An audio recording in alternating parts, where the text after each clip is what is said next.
Somebody hold my drink. We're about to go in, guys.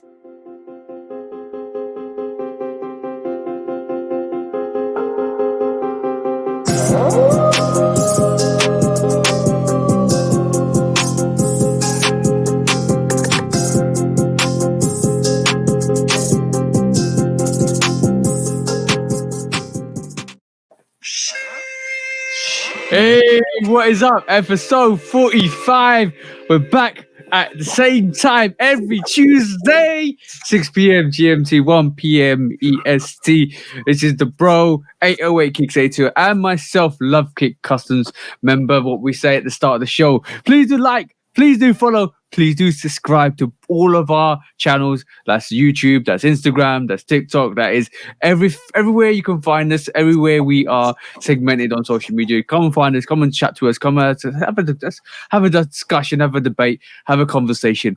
And you know it's nearly December time, and you know sneaker of the year is everybody's on everybody's mind at this moment in time. Will it be the Chicago Lost and Found? Will it be the MMA Year 4? Will it be the Rui 8? What is the dark horse? We're about to discuss that in the next couple of episodes. Not today, but next couple of episodes. We'll be discussing that. You know damn well you're the only person that's got the Rui 8 in their top 10. You know that.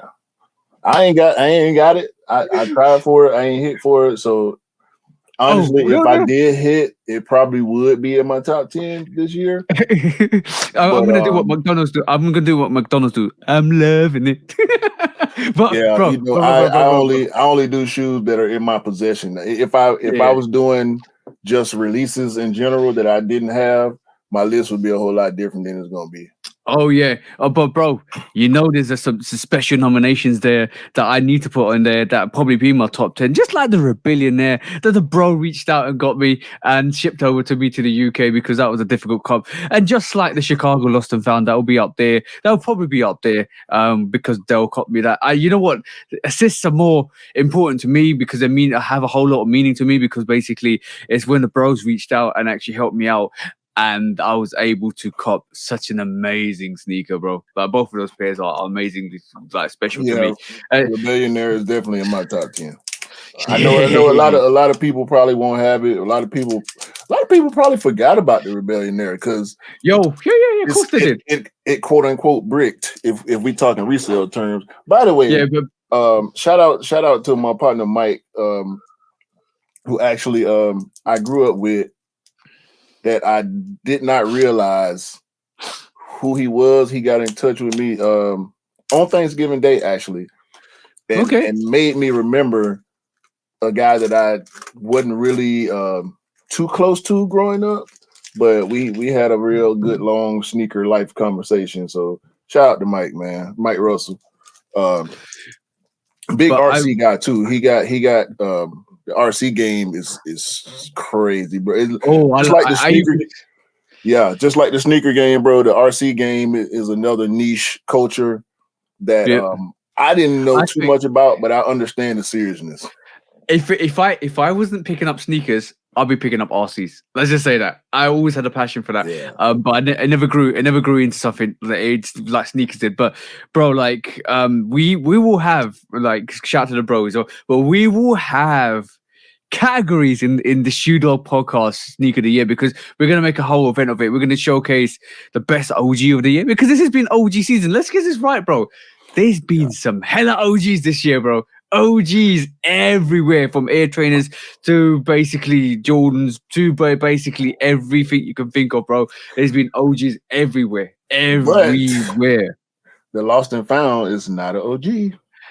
Yeah, it's a play on an OG. It's a play on an OG. It's very different to an OG, but you some people would have it in the OG range because it's still Chicago. Some people won't because it's a lost Chicago that was supposed to be coming out in 1985. All the story behind it.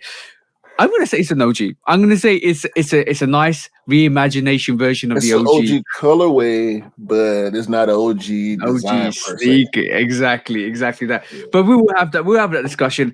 We'll have the best Air Trainer category. We'll have the best Jordan 1 category because Jordan 1s, like you talk about how many Jordan 1s released this year, bro. And off the bat, we talked about Rebellionaire, Marina 1s. We're talking about taxis. People forget about the taxis, bro. Yeah, and the taxi is as hype as people were for the taxi. It's been restocking and restocking and restocking, and it's been sitting a little bit over here. Not sitting like you can just walk in the store and get them, but when they restock, they available for an hour or so, which is very, very surprising. I personally passed on the taxi for the UNC low. Oh yeah, we're gonna talk about that. We're gonna have the best low as well. There's been loads of lows, bro. Let's just get the shoe dogs out for this one, bro. Yeah, bro. I got these two are definitely. Oh, the Gorge Green, the Gorge Green, bro. Jordan dropped on the NBA store. Bro. It dropped early on the NBA store. I know it dropped for y'all. Early as well on Offspring. No, it dropped on Offspring at about 12 a.m. in the morning, bro. It's Friday night, 12 a.m. and as a Saturday morning, it dropped, and instantly I told a couple of bros, I told Jenny was looking forward to it. She copped, she said thank you, bro. I was like, yo, you're welcome as long as you got your pair. I copped, and I literally went to pick up Marina 4s for Scott, because Scott picked one of these Marina 4s and Offspring. And bro, like I literally saw the Gorge Greens at Foot Locker, and I was like, "Wow, yeah, the Gorge Green." That sneaker is serious, bro. Yeah, that shout out serious. to that sneaker, bro. I was looking at it. I'm like, man, I like it, but I ain't gonna wear that shoe. Bro, no, I'm definitely wearing that shoe. You can actually go on my feet very soon as well, because I don't have a lot of green sneakers in my rotation. Me either. I was thinking about that too yesterday. Exactly. Because I was gonna buy a green hat, and I'm like, how many green sneakers do I have? I think I only got one green sneaker. The Pine Green 2.0. The only green sneaker I have is a handcrafted, which has got that forest green on it. That's it. And I was like, well, yeah, I got that too. Yeah, I was literally like, I need the Oregons. I need the Oregon 5s. Bro, that's the biggest mistake in my life. I was a Nike, and they had a full size run. Never picked it up. I thought green wasn't my color. I regret that. If I could go back in time, I'd slap myself, because that green is dope. I literally saw the Gorge Greens in store. That green is forest green, bro. It's not light green. It's so dope. I don't like the COJP look of it, bro. I wish they would have went with the black instead of the silver swoosh, bro. I would like it a lot more.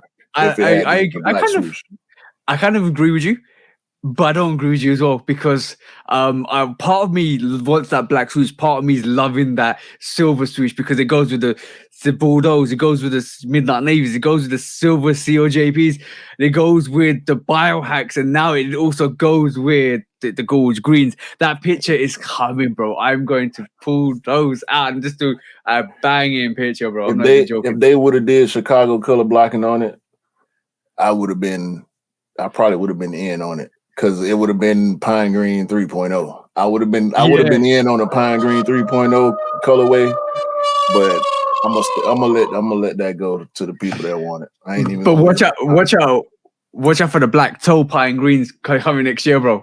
Apparently that's the thing. Woohoo! Woohoo! Yo, bro. I have this invigorated spirit and love for sneakers at the full time, not because of probably majority of the sneakers I wanted, but the fact that I'm sitting here right this moment in time. I have a sale version of the Jordan 5 already reserved to pick up next week. The Khaled's, yeah. I'm waiting on Nike to give me the dub for the Crimson Blisses, because that's still pending. It's preparing shipment. I don't know what's happening with that, because a lot of people are in the same boat with that actual Khaled's Crimson Bliss 5. Man. No, it's been a week. A week before it was kind of maybe no. Yeah, last podcast you had been pending for like 3 or 4 days already. Yeah, so basically it's been a week and a bit.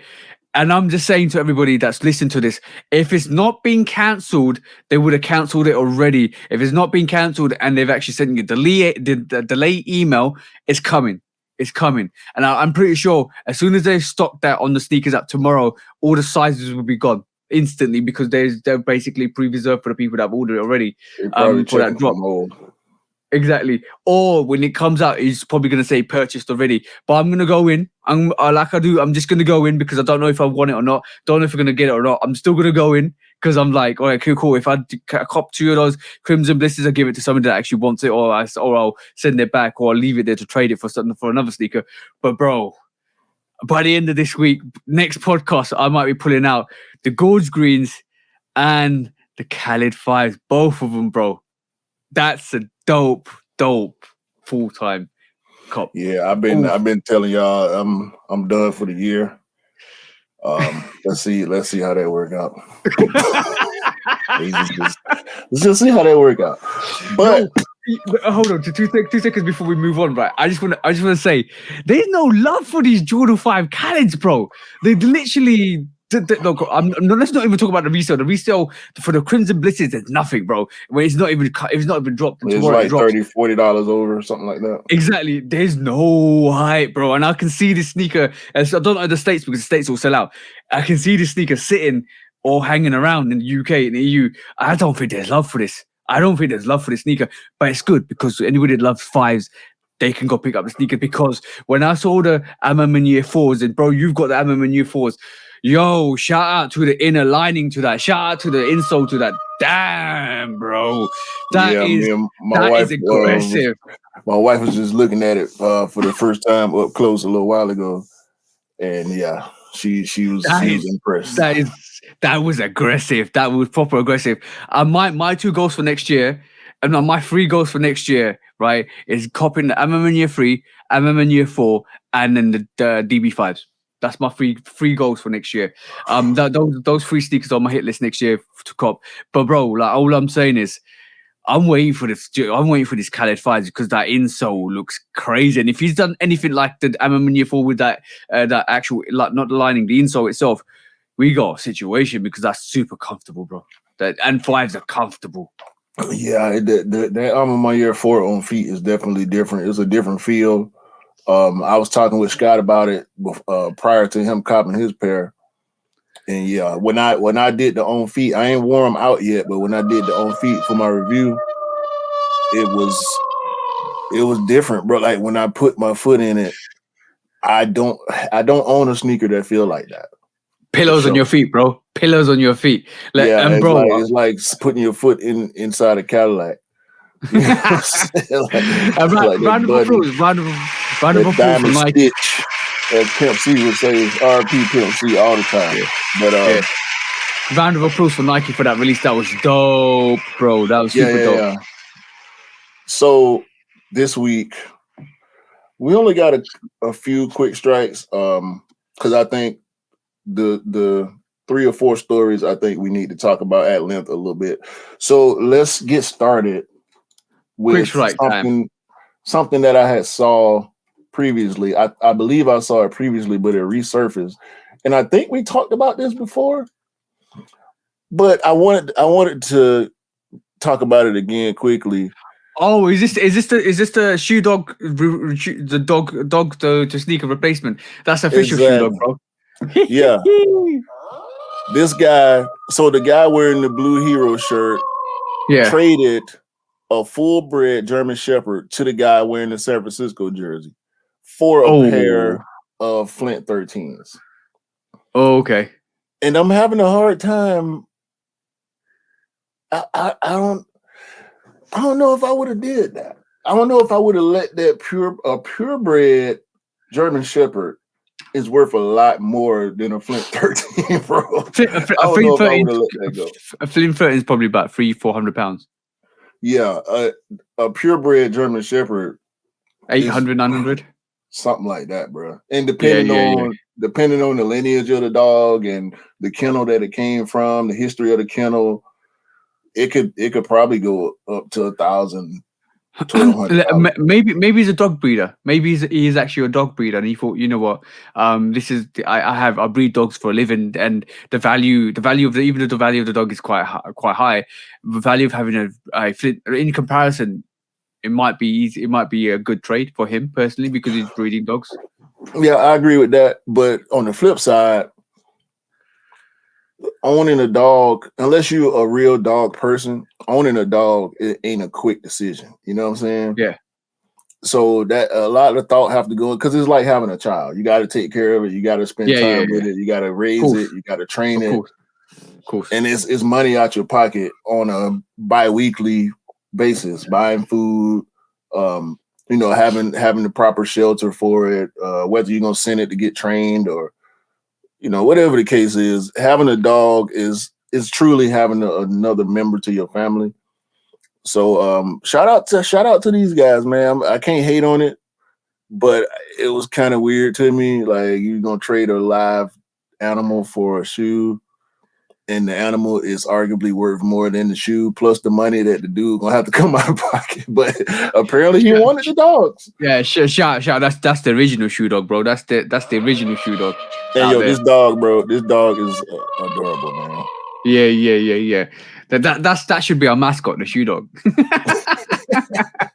Shoe dog. Man, this is a real shoe dog right here. That's a real shoe dog situation, bro. Yeah, shoe times dog. Moving on to your favorite company. Mischief is back at it again. Mischief, yeah, bro. They like the people loved it so much that they bought a second variation. It's easy money for them, bro. If you think about it, people destroy the sneaker, pick up another one, and then people destroy again, pick up another one. It's like you know what? Shout out to all the TikTokers and Instagrammers that are actually destroying the sneaker, because you're just lining the pocket of Mischief, because whatever you're doing is getting you hits, but it's also making money for Mischief. I mean, that's kind of the point of the shoe, is to destroy it. But again, it's a skate shoe. So if you ain't skating it, destroying it naturally, buying it just to do that for clicks, I couldn't do that. You know what it reminds me of? It reminds me of a Puma. Rihanna released one of those Pumas in burgundy. It reminds me of one of those. Yeah, bro. It's, oh no, man. I mean, Mischief coming off the walking boot to a sour gobstopper, the hits keep coming from Mischief, man. They rolling. I'm at this point, dog, I can't talk crazy about it no more. It was confusing at first with the wavy baby. That's the one, the Puma Creeper. That's the one. It reminds me of the Puma Creeper. They came with the wavy baby. They got all type of controversial views, which apparently worked in their favor because they ain't stopping. I'm interested in seeing what they're gonna do next. The exhibit that they did that we talked about a few episodes ago was crazy. People wanted to buy the pieces from the exhibit. Yeah, and here we go with another gobstopper. You think they could? How many gobstoppers can they do? I mean, yeah, they could switch the color, make it a brighter color instead of all black. Yeah. They could do a different color version of the white one, the original gobstopper. I keep saying gobstopper because I'm thinking about the Willy Wonka candy. Yeah, gobstomper. Stomper. I want to know how heavy that sneaker is, because there's loads of layers to that, bro. Yeah, it looked pretty heavy. I was just talking about how heavy the Alma Air 4 is. I would wager this is at least 5 pounds.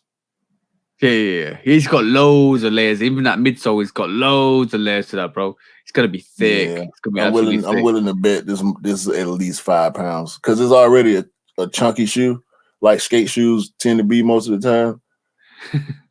But shout out to little Kim. How many licks can you get to the center? That's the one you need to know. Hold on, bro. You just referenced Lil Kim. Talk about a sneaker. Yeah, of course I did, bro. That's so left field, man. That is so left field. Yo, bro, look at that. Gobstomper is a sweet that you have to keep licking to get to the center. See what I'm saying? The reference is Little Kim's album, the Little Kim song. That lyric from that song. How many licks did it take to get to the center of that Gobstomper? Yeah, I only listened to the Lil Kim album one time when it first came out, and I was good, because this is not for me. It's not for normal male consumption. That album was purely for the ladies. And of course it is, but you remember the songs. But you remember the songs, though. That's the thing. Yeah. I remember the song. I liked her verses on the other Bad Boy stuff. Her album just didn't hit right for me. But when she got tough but she got Gangster on the other Bad Boy song, the Biggie songs and the Lock songs and whatnot. That was the Lil' Kim I wanted to hear. I wanted to hear the Queen Bee. I went with all the others. Shout out to that album cover though. Whew. And bro, literally, it won't be how many licks, how many hits do you get to the center of that gobstomper, because you got to smack the shit out of that to actually get it to the center, bro. Man. Gobstomper, mischief. You could take licks in a different way. Licks is also hitting as well. So how many licks you're gonna get? Yeah. How many licks does it take to get to the center of that gobstomper? Give us your answers on the postcard. Send it to We Don't Care. You got a quick strike too, don't you? Yeah, I've got a quick. Sorry, guys, I'm just messing around. I got another quick strike. Don't apologize. I've got another quick strike. I've got actually a couple of quick strikes quickly. So I want to talk about. This is probably one of the main subjects, but I want to talk about this situation here. You already raised the gobstomper because that was one of the things we wanted to talk about quick strike wise. But I really wanted to talk about this, bro. DJ Khaled 5. Do you want to stay in his house, bro? Do you want to see his collection? So this, I didn't pay too much attention to this initially. But come to find out, this is not actually his closet. It's a replica. Yeah, it's a recreated. Like I said on the Shooter podcast. Oh, like I said on the 60-second news, they've actually recreated his actual a room. So this is what it looks like, and they've put the sneakers in there to show for you guys to stay in there. They wine and dine you and give you an exclusive pair of We the Best Fives, which is probably not going to be the Crimsons or the Cell. It's going to be probably more something exclusive like the blue or purple pair, I reckon personally, because that'd be a good touch. And then literally kind of give you the whole ultimate sneakerhead experience, bro. Because this is crazy, bro. Are all these real pairs? Is the question. I think so, because it's if you've seen Khaled's sneaker closet, which is not really a closet. It's a walk-in wardrobe. It's a whole lot, and all the previous We the Best, Travis Scott's, Wahlburgers, like what's the guy, Macklemore 6s, and all type of rare stuff that you undefeated 4s and all kind of craziness in that room. Like, you really trusting people? I mean, and it's Airbnb, so yeah, you got the information, but bro, I'm not trusting nobody around all them sneakers, bro. Yeah, but I think you'll be vetted to actually go to that. You need to kind of prove a couple of things, I think, personally, because I don't think they will let anybody kind of walk in to do it. I don't think there will be like a situation where you have to either be celebrities, either be people that are reputable, like sneakerheads, or like somebody. So you'll have to have a background check if you're going to that. I reckon personally, just generally. Yeah, I don't know. I don't know if I'll be with this. It would be a cool experience though, but I wouldn't be able to get to sleep because I'd be up looking at sneakers all night. What's this one? And I think Khaled is a size 11 too. So we saying you'd be trying some on as well. Look, I bring my Unite 3s and swap them out for the We the Best 3s. Oh, you know what is really funny? What you'll be doing is wearing his sneakers, jumping on his bed. Yeah. Have you seen the Chappelle Show skit with Rick James? Yeah, of course, bro. With a couch. That would be you, bro. Yeah. Like, F your bed. No, I'm not sleeping in that bed, bro. I'm doing that just to get the shoes. That's going to be expensive. Like, I reckon the whole experience is going to be expensive. But yeah, shout out to Khaled for that, because it's kind of, it almost is like a tribute to like saying, oh, I know you love the collection. I know you love the rotation. Come and have a look. It's almost, I don't know. I can't remember the guy who does it in, like, was it the Philippines or something like that, where he's got like a whole museum. It's almost like these big collectors are turning their houses into museums to look at these sneakers. And it's amazing because some of us will never see pairs like this in our life, and for them to open up their place to have a look at these pairs, to have a like feel, see what the texture is, see what the quality is. It's amazing because a lot of I think it's a really good give back to the community. Yeah, and it would probably demystify a lot of the pairs. Yeah, because guys that got those pairs, they know the worth of them. yeah, but I imagine a lot of these super rare, super expensive sneakers, the quality on them ain't that much better than the quality we get on a lot of GRs and collabs. Yeah. So I mean, It's like just exclusivity. The Travis 6s, you can compare that quality to some other sneakers. And I imagine that Macklemore 6 is probably not much more premium than the Travis Olive. You know what I'm saying? Or the Georgetown 6. But on that, because we're talking about this subject and it's just popped into my mind, I'm going to ask you a question, bro.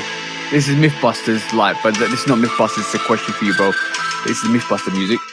Like, a good question that was said on Instagram today by Offspring, by the way.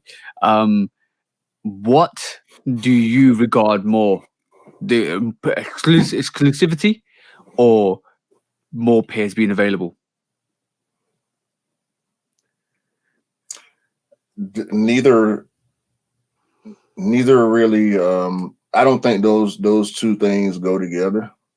Yeah. I just would you like to have? What I like. That's fine, but would you prefer if sneakers actually were more exclusive, or do you prefer they were a bigger release? A bigger release, because there's a better chance of me being able to get it.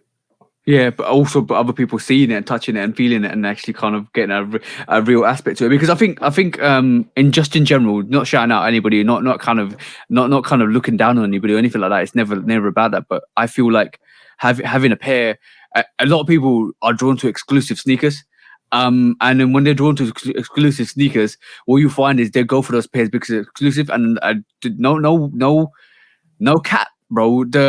Nobody was looking at the Soulfly 13s like I was.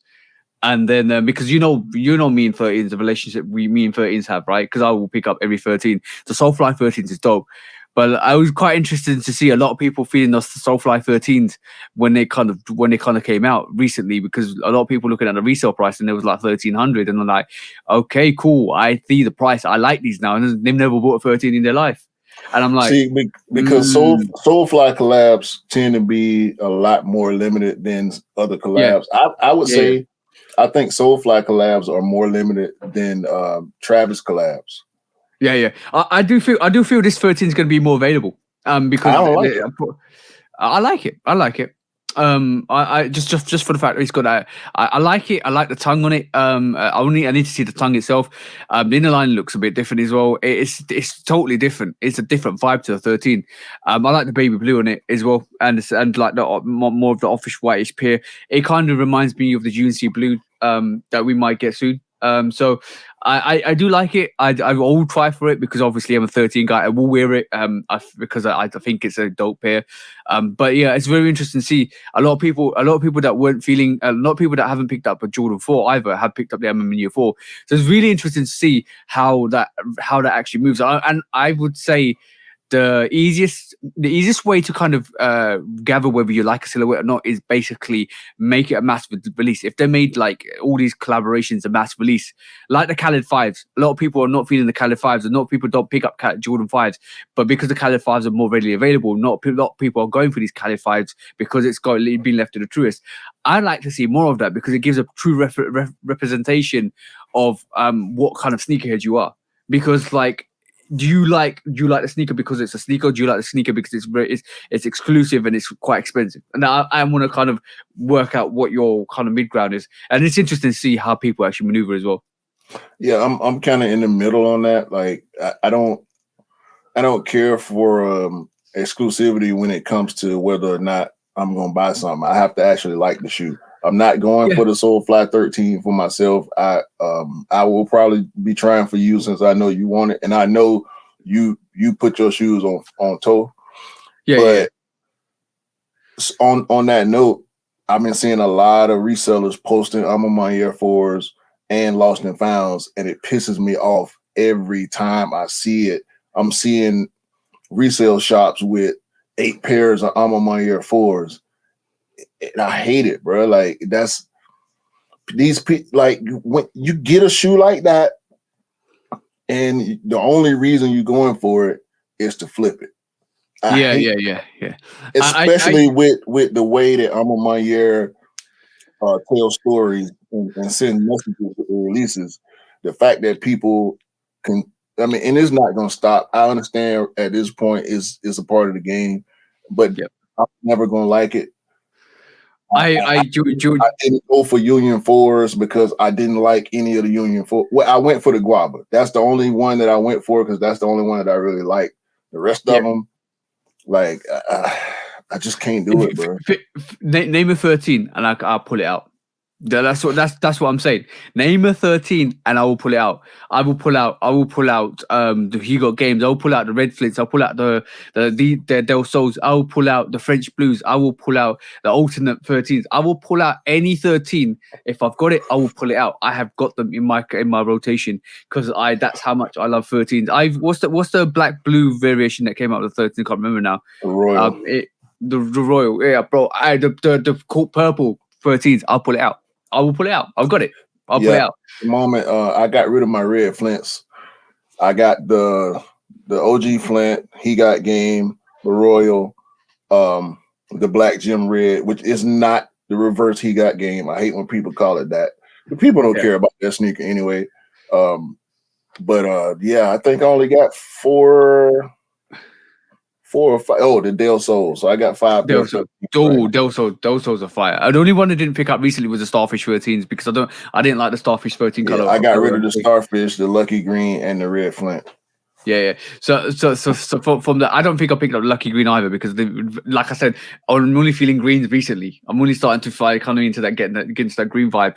This is why I didn't pick up the Oregon 5s or the Lucky Green 13s. But I'm literally turned around quickly and I saw like 6 13s just sitting there. Like I'm like, cool. I really got 13s there, bro. Like 13s, don't underestimate that sneaker. 13s, the most comfortable sneaker out of the Jordan range, in my personal opinion. So dope. The only thing I don't like about it is the overlays, which crease from one overlay to the other. But that's easy. Just buy more 13s and don't wear them as much because you always just wear them or wear a guard to them. Like bro. It started with the Bread 13 for me. Started with the Bread 13. When I first picked up, I fell in love. I've got the flip side Royal 13, which is the blue 13 rather than Bread 13. I have 13s, bro. I really love 13s. It's just such a fascinating sneaker. You know what it is? As soon as I picked up the 13, the Panther paw, the Panther look to that, the whole aggressive vibe to that sneaker. I'm African, bro. I'm African, born in Africa. Like, see what I'm saying? That's why I regard myself as African.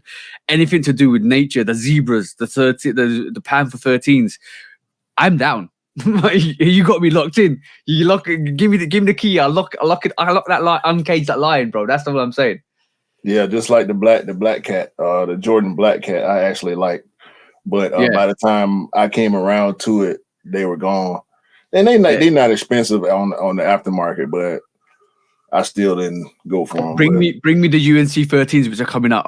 I think it's coming out soon or next year. Bring me the playoff 13s. December they come. Yeah, both pairs are supposed to be coming in December, as far as I've been seeing. But we'll see. What a Soulfly? No, the UNC. We're supposed to get the white and the black UNC 13s in December. Oh yeah, definitely. That's a cop for me, bro. The playoff 13s. That's definitely another cop for me, bro. Yeah, they're dope. They're 100% dope. There's no way I'm never gonna pick up a good 13. That's all I'm saying, bro. And we got a lot of other 13s. I have been seeing like mock-ups, but we'll see. I don't know how many of them are actually real or concepts of, bad mock-ups like we used to see in bad mock-ups all the time. Yeah. All right, quick. I got three more quick strikes. This one was interesting. This is basically best and worst delivery companies. I basically was Benzino. Shout to Benzino. I'm going to show you something on, if you want Shoe Dogs Reacts, come through on Wednesdays, because basically we showcase some of the funny stuff. I'm going to showcase something really interesting on the Shoe Dogs Reacts on Wednesday, and it will make your jaw drop, bro. I'm not even joking. You'll be like, what the hell just happened? Trust me, catch us on the Shoe Dog podcast, Shoe Dog Reacts on Wednesday, 11 p.m. GMT, and was it 6 p.m. EST? Catch us on that. Yeah. But the worst delivery companies, I am so fearful for everybody in the UK because basically some of these companies are ridiculous, bro. I posted it on my TikTok the other day. I think every got the worst delivery service in second year running in the UK. Yodel was like Yodel. Every delivery doesn't matter with them. Every delivery is a fake delivery because some of the delivery guys are absolutely mental. Some of the stories we've been hearing, and this is why I told you guys to tune on to the Shoe Dog Reacts on Wednesday because you will be surprised. That's probably one of the first things I'm going to show, and you guys will drop your jaw. But also, Yodel was like 2 out of 5. Every was 1.7 out of 1.75 out of 5. Even DPD, which is renowned, which is a great service, is 1.2. Is 2.25. It was not even half the mark of a 5. And then off the back of that, I've got so many more stories of some of the people on TikTok with the fact that DPD didn't deliver. They lost their PlayStation 5. They had to get a refund. They had to get redelivered, bro. The stories I was getting were crazy, bro. No word of a lie. I was like, what just happened? I thought DPD was good. I know my DPD drivers because basically both the two people that deliver it to me, I talk to them on a regular because they deliver a lot of sneakers to me. But bro, some areas are bad, bro. Yeah, it's got better in the US, surprisingly. But it's holiday season, so it's everything about to slow down. It's about to be real congested. And a lot of companies are actually putting out newsletters and notifications about ordering before a certain date. Actually, my UPS driver, no, I'm sorry, not my UPS driver. Actually, my cousin, shout out to my cousin, Kyrie, he was telling me, because he works at FedEx, telling me that if you don't get your orders placed by a certain date, you might not see them until January. Because it's about to be crazy. Yeah, so, that's crazy. That's really crazy. If you can order online and pick up in store, that's a great option. But we know as far as new release sneakers go, a lot of times you're gonna be dealing with these delivery services. So you got to be on top of it, man. And it's bad. That's really bad for y'all over. Y'all ain't got one single company, regular delivery company, that's above 3 out of 5. That's horrible.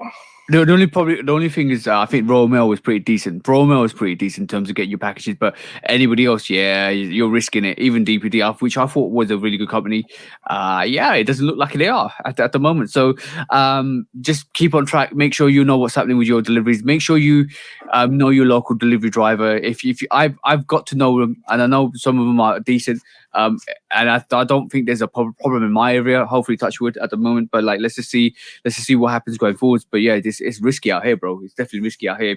Like, Dell told me, Dell picked up the lost and founds for me. He was supposed to meet me this weekend, which unfortunately we didn't manage to link up because of train strikes. Obviously, he couldn't get from Milton Keynes to London. So what actually happened then was he said to me, he phoned me and said, "Do you want me to post them?" I said, "Bro, whatever you do, don't post them. I'd rather wait for them to get them in hand because I'd rather have them for him to bring them to me because I'm going to see him on the 3rd or the 10th. So I want them in hand rather than going through the whole postal system and them getting lost again. I know I have to wait for it. And to be honest, he's already requested me to get a sneaker in anyway. And I might do the review for that when I get it. And also I've got Dell's daughter's pair as well, which I ordered. I might do a GS review on that with this week coming. So that's something I can still do, but I'm not risking that lost and found, bro. I've got that. I struggled to get that. I'm not risking it through the postal service. So I will just wait for it. And on the back of that, I'm just going to say there's a lot of people. I was out on town yesterday on actually Saturday. There's a lot of people wearing those lost and founds. I see about 6 people. I've rolled into the petrol station and there was a person wearing lost and founds. And I was like, okay, cool. I'm going to put mine on ice for a year.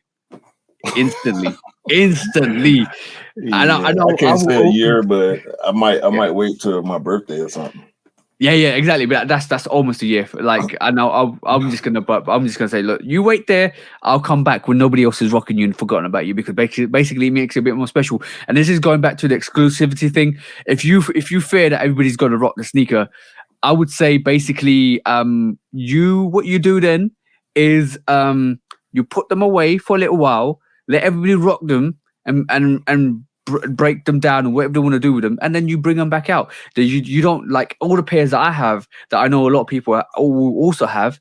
I will bring them out eventually over time, because I know, like, some of the sneakers a lot of people get. The Gorge Greens probably a lot of people got. And the taxis a lot of people got. I haven't brought the taxis out yet. The taxis will be coming on my feet this summer. The Pollens, same thing. Pollens will probably come out. I will put early next year. That you can wait for that stuff to come out, because basically, like, when it's freely available, let people rock it. Let people kind of move on to different sneakers. Then you bring it back out and remind people how crazy they are. Yeah, I'm starting to care less about that. Like, once I get I feel like I got the right fit together, and I got the right time, the right place, I'm gonna go ahead and bust them out, man.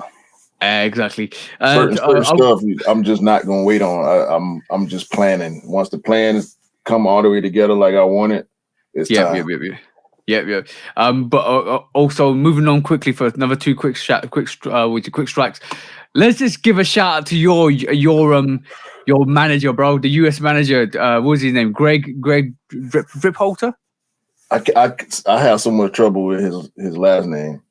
But yeah, he been killing. Sheesh, Amamanier, UNC PEs. No. I was about to say UNC PEs. Yeah, PEs, UNC PEs, bro. We might get a rendition of that hopefully one day. We've got the off-white low varsity red. We've got off-white. The off-white, there's a different picture of him with the off-whites on, where the field or the pitch is actually muddy. And he out there. Once you put him on, it ain't like he gonna run back to the locker room and change his shoes because they muddy on the field. You know what I mean? The Travis Scott sixes. You had the the exclusive pair of the Air Max 1, bro, from Travis Scott. Raw! This guy's killing it. Undefeated dunks, bro. This guy is killing it. Classic murder. Cool grey 11s. You got the Monarchs Air Max 1 Monarchs patterns, the Thunders 4s. This sneaker doesn't excite me. The Jordan 4 Thunders does not. It legitimizes him wearing all his hype stuff, because he actually brought out the Crimson 4. So, and he brought out the Chinese New Year Jordan 5s as well, bro. This guy is crazy, bro. That Chinese New Year 5 low is underrated too. I got a pair. I put the red laces in mine. I need to wear them again. Yeah. But your US manager is killing it, bro. Killing it. He's flexing on you guys. And by the way, a small story I was going to tell you about the MM Year 4s, which I totally forgot when we was mentioning there. All right, so I was in full effect yesterday when I saw a sneaker released exclusively from a retailer that I'm not going to mention. No names, no cap, no games, no catch. All right, cool. I'm just going to say this. The retailer that sent them, you're supposed to wear your sneakers, right? And if you know, you know. Mm-hmm. And you're not supposed to sell your sneakers. The same day I picked up, Scott picked up, and one of the bros picked up. I was there. We went to at this moment in time, I'm trying to down swap a size 10, a satin gold Air Max 1 Travis Scott to a size 8 for Dell, because I've got the pair. I was gonna trade bait it, but he wants it more because obviously he wants a size 8. He's been looking for it. For me, you know me, bro. If I've got the shoe and if I'm gonna trade bait it, I'd rather not trade bait it. Get the size down to 8 for retail, trade bait it back down to size 8, and then give it to the bro for retail, because that's the type of guy I am. I was doing that. We was outside a resale shop, and all I saw was one guy standing there with MM Year 4s. Another guy comes in, takes those MM Year 4s, and then walks away. And you're not supposed to resell your sneakers, bro, from this company that's giving you those sneakers. All I'm saying is, bro, some shady business be going out on these streets, bro. It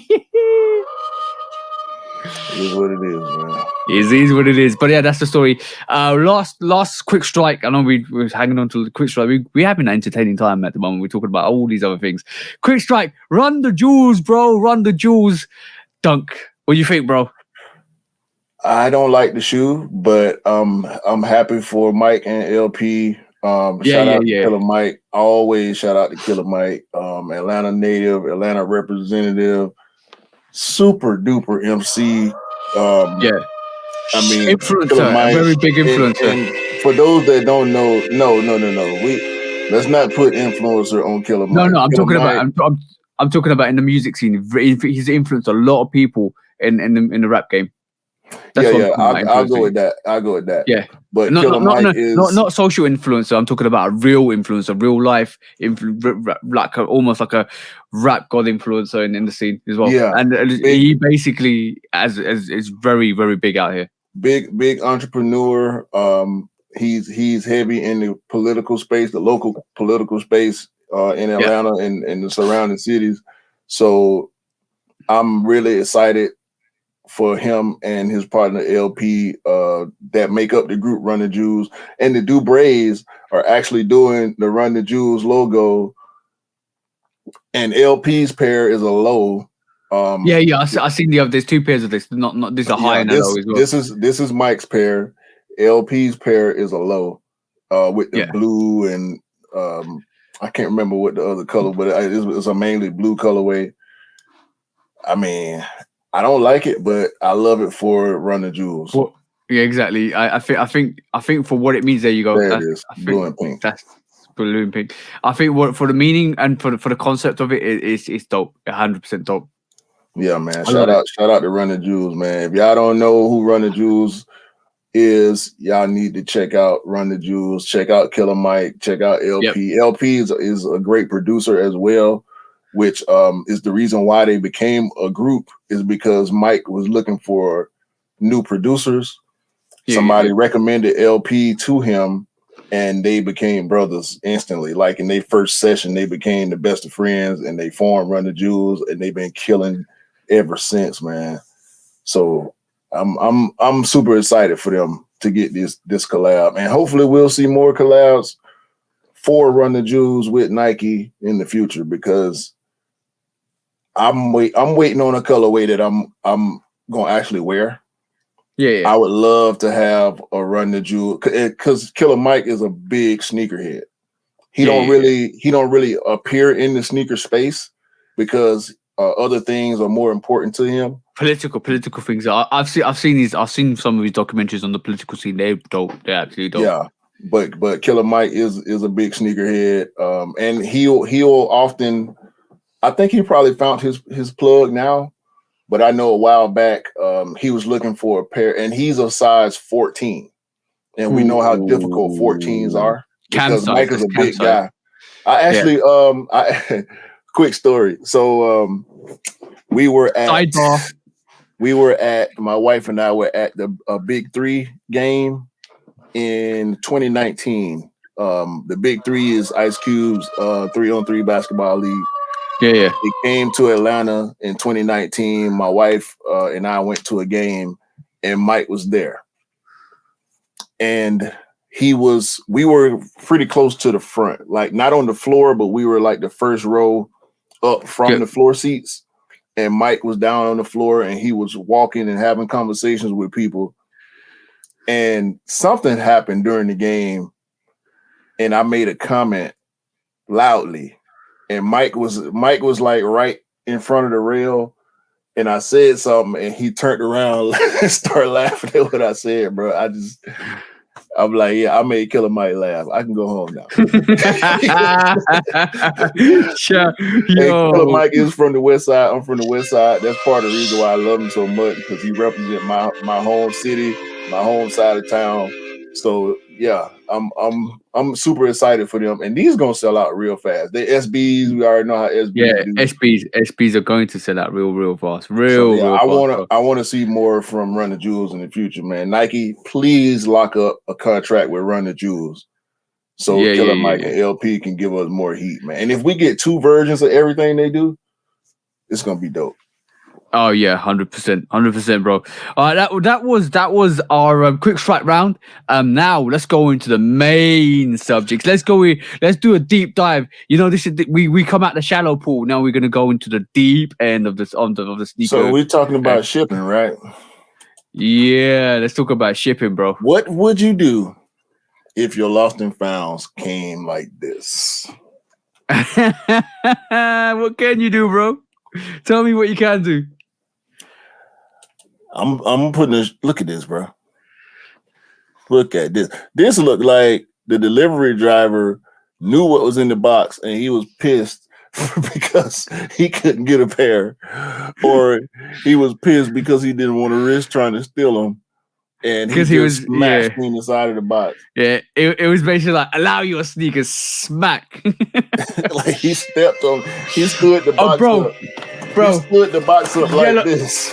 Yellow card to that delivery driver. That's all I'm saying. You just spoiled somebody's day. You just spoiled somebody's day, bro. There you go. It was like somebody stood on the box like this, like, bro. Sheesh. And like I said, my box. I picked up my box and I got flaws on mine. That's beyond flawed right there, bro.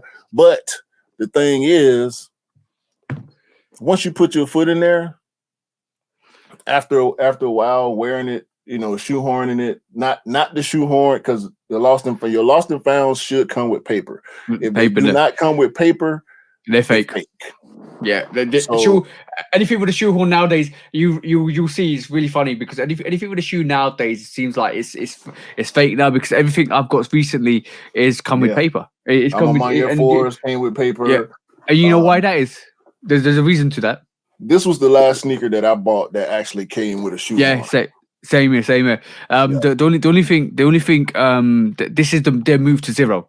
This is basically they're using a lot more tissue paper because it's more their a conservative move to zero. And I was quite sad to see Jenny's Jordan 11 Cherries come with paper rather than that. You know, remember when the bread came out, they had that like plastic. Yeah, the plastic shoehorn. Red shoehorn. I missed that. I love plastic shoehorns. They keep the shape way better, and they come out with the move to, like you said, move to zero, trying to focus more on recyclable stuff. I ain't going for that. I think it's more of a cost cutting thing. Let me give Nike a quick yellow card on that. I understand the move to zero campaign, but I ain't going for that replacing shoe. Because remember, last year they were talking about not giving us boxes anymore. Yeah, bro. Imagine, but the thing is, you can make cardboard shoehorns from recycled material. So why have they gone from like cardboard shoehorns to like paper? Because you know what, and I'm with you on this one, because basically that's not even a small cap. This cap encapsulates the whole subject, bro. Because like shoehorns are made of cardboard. You can make them from recyclable materials. I mean, so why have you just gone and put paper inside? It's lazy. It's lazy, bro. No, it's a cost cutting method. I'm pretty sure it's probably a little less expensive just to stuff paper in there instead of having those, because the shoehorns, they're different sizes. Yeah, different sizes, different variations. You got sizes for different exactly, shoes, and it's more expensive probably to make them as well. But the 11, bro, the 11s, and we talking about the Chicago, but quickly, the 11s are twice a year sneaker. One men's, one women's. One full family size run and one women's exclusive. If you're only doing 2 a year, y'all can keep giving us the plastic insert, because we love the plastic insert. They didn't give it to us on the cool grays though. So maybe the bread and the Concord were just so special, and they probably don't consider the cool gray 11 a OG like a lot of us do. Yeah. So let's see what happens when we get another OG colorway of the 11s. Yeah. When we get these Columbias next year, maybe we'll get the plastic shoehorn, but I digress. I'm not sending this shoe back. I'm not sending this bent up Chicago back, because I'm gonna get another one. Let me tell you my predictions. I'm gonna give you my predictions for next year and the year after. So basically, I knew the Legend Blues were coming out next, just because I theorized it. And then I told Alex, when the Legend Blue lows came out, I told Alex not to buy a resale pair of Legend Blues because I knew they was going to restock sometime, and I thought they were going to restock next year or the year after. I actually thought they were going to restock. Thought they were going to restock this year or the year after, but they skipped a year like they do normally. Cool Greys. They got the Breads. We've got the Breads and the Cool Greys, and they do a non OG kind of retro, which is the cherries and the velvet midnight navies. But then I knew before it got announced that the Legend Blues were coming out next year. I think that's going to be the case. We're going to get the Legend Blues next year, and I think we're going to get a black Jordan 11, and I think it might be the Space Jams the year after, right? Or the Gammas. The Gamma, yeah. I keep hearing Gamma. Yeah, I think the Space Jams came out when 2016. Was 16 or 17? I think it was 2016. Yeah, so I think that's when it came out. It's been long enough to actually attribute to retro, and the way the retros in the past have gone is similar. So I do believe we might see the Space Jams next year or the Gammas. That'd be amazing to see. And I think afterwards they might release. I think it might be OG then non-OG. So I think the Space Jams might be releasing after the Legend Blues, and then we might see the Gammas. But bro, that's my prediction. That's what I think is going to happen. And this is we don't even know what the range for the year after is in terms of 11s. We're going to hear more. My prediction is the Space Jams. But you know what's really sad to me, right? This moment in time, this move to zero. You're not going to see a Jordan 11 Space Jam come with the Jordan 11 Space Jam attire. And when I mean, if you ever seen a Jordan 11 Space Jam, we're talking about the Space Jam box. We're talking about the Galaxy in the inside. We're talking about the plastic that covers the sneaker that we don't see anymore. We're talking about the Space Jam itself. We're talking about the insole, the Concord insole plastic. Bro, I think they abandoned the box thing because we ain't heard nothing else about it for a while. Yeah, I think because when we first start seeing them, you're not gonna see this like this, bro. Don't say that. Don't sad. Don't even put that thought into existence. Don't give them the fuel to do that, bro. I mean, it ain't like Nike. It ain't like the Nike execs paying attention to us like that. But you know how special that box is. That box when the first time I got Space Jams and I looked at them, it blew me away, bro. I'm talking about the box, the 23, the Bugs Bunny 23 on the whole vibe of it, that 23 on the front of the box, the pull-out sleeve, the plastic cover inside, the shoe itself, the way it's kind of presented. Turn the box around, you see the Galaxy on the top lid, you see the Galaxy underneath it. Bro, I was just in ammo of that box. I was so in love with that box. And the presentation was on point. I just wish if they release Space Jams again, they bring it that way. I don't want the Bread 11 box. The Bread 11 box was boring, bro. It was a brown box. This is the OG box. It was an OG box, but I understand. The Cool Grey box was dope. I'm going to say Cool Grey box was dope because it was basically reflect the color of the sneaker on the outside. The Space Jam is such a iconic. Based on it, you can't release a Space Jam without the box like that, bro, because it's based on the cartoon. It's based on that movie. See what I'm saying? It needs to come like that. Let's just hope that they have moved away from the idea of not giving us boxes like we used to getting, because we see it with the crate. I'm cool with the Crater stuff and all the move to zero sneakers, but 11s ain't a move to zero thing. So I think they need to just give the move to zero stuff the move to zero box and let us keep getting like the Lost and Found box is dope. Like all the boxes that we've been getting, the OG1 box. Don't nobody want to get Jordan 1s in a different color, yeah. But don't nobody want no just brown box. I don't have containers. Like those of y'all that got containers, y'all probably don't care. I'm not a person that throws away boxes. So for the people that get rid of boxes, maybe they don't care. But I know I will not get rid of a Greater China 7 box or a Rui 8 box or a Michigan 5 box or a Space Jam 11 box. I will not get rid of or a Pat Patter box or a DJ Khaled box or an Emma Menu box. They are special, bro. They are special boxes that you just can't get rid of because they have a lot of meaning and a thought, and when you have unique boxes like that, you're like, oh cool, dope. Like I have 50-50. Like most of my sneakers are actually still in boxes. There's a sort of small range that I actually up to a certain level which are actually in like glass like crep protect boxes and stuff like that, or storage boxes, but it's because the ones I put in those boxes the boxes are just a regular box. You know what I'm saying? So I don't need it to be in a special box. But bro, going back to that picture for the Chicago Lost and Found that's been done like that, that's been bent out of proportion. That looks like he's been stored constantly in a position where it's been compromised, because it looks like he's had a heavy load on it constantly to manipulate the level like that. I think that's shipping.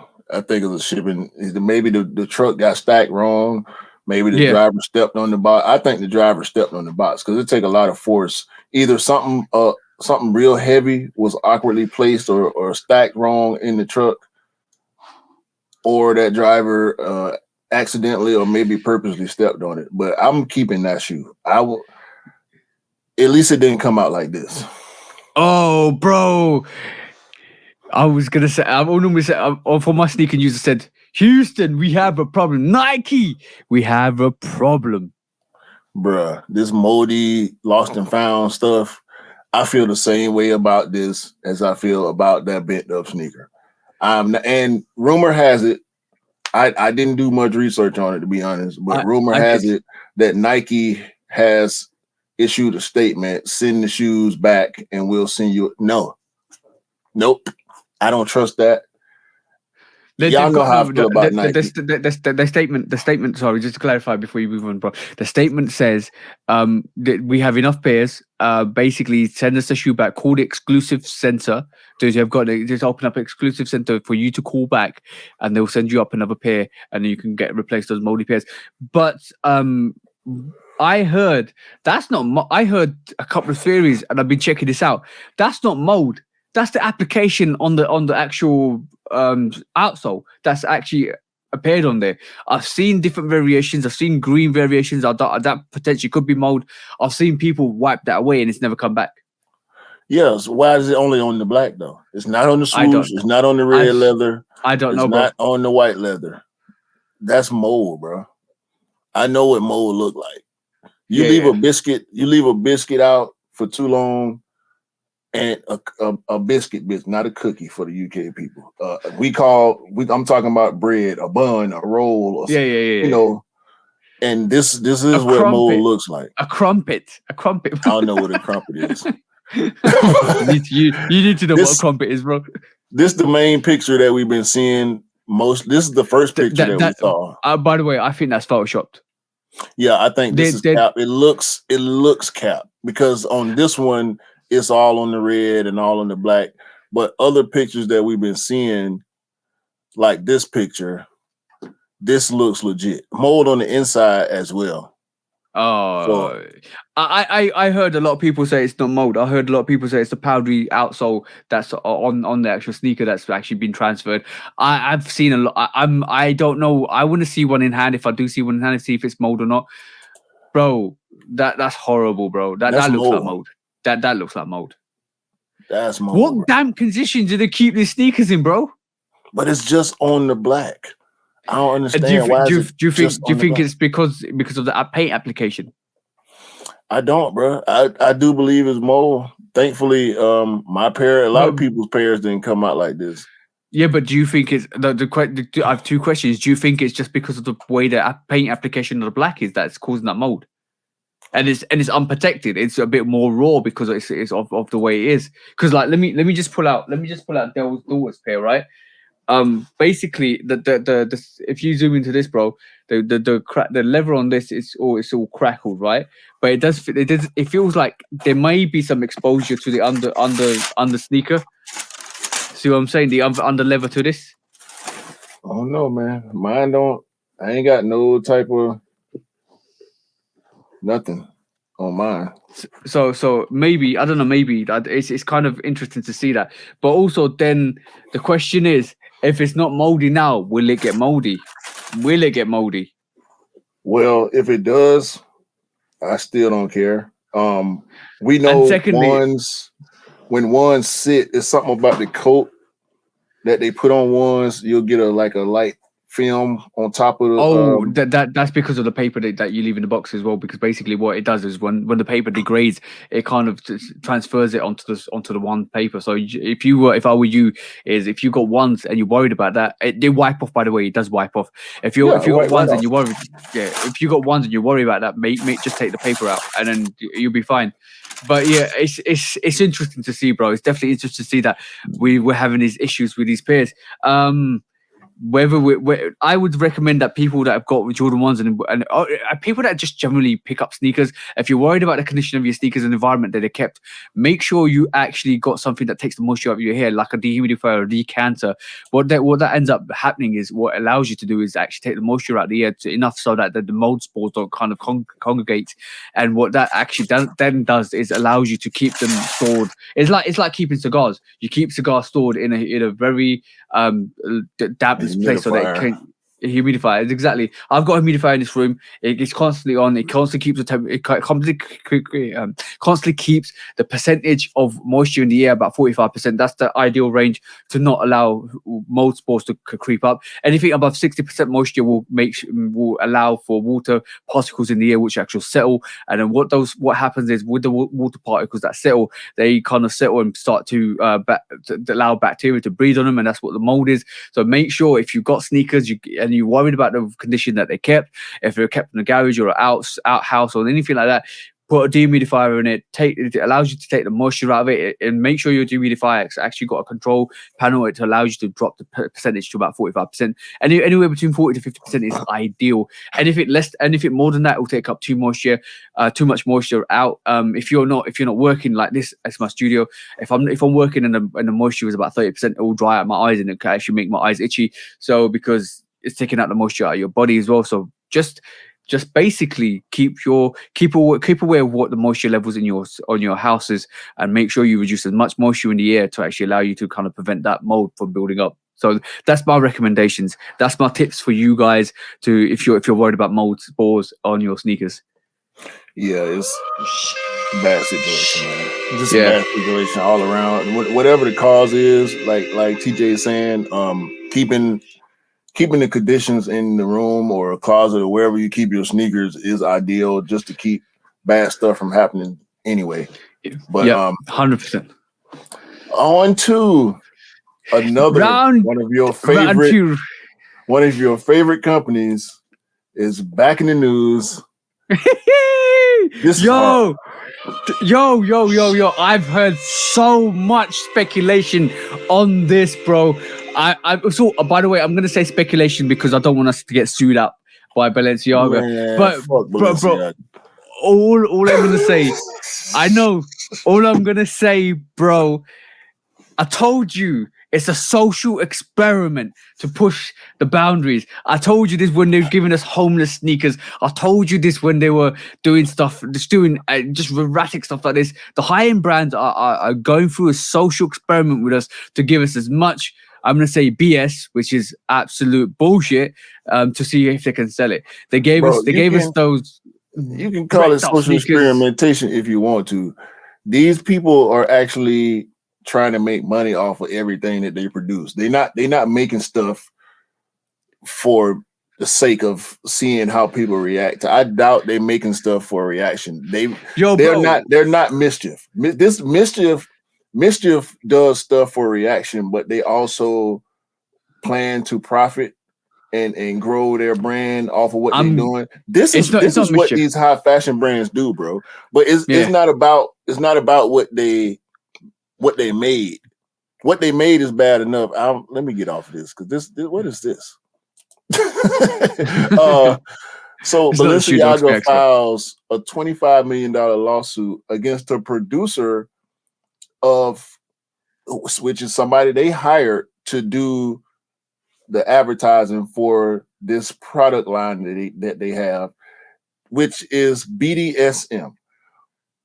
For those of y'all that don't know what BDSM, I'm not going to tell y'all what the acronym is. Y'all can Google it. But BDSM is a sexual fetish, right? Yep. It is. Why would you then have a child? Hold it. A child. Oh, by the way, whose child is this? I don't know, bro. That's you don't mix little children with adult toys. And I'm gonna say that you don't. That in itself is very. We know it's pedophilic. I don't agree with it. This is not right for the culture. This is not right. Even if you're doing a social experiment, this is not on, bro. Take that bloody book out and throw it at Balenciaga. No, I'm not even talking about the red. I want to give y'all this red card so bad, but nah, bro. Nah, this ain't a red card. This is a big book offense. Yo. Let me just say, what in the hell is wrong with y'all over there at Balenciaga? Okay, cool.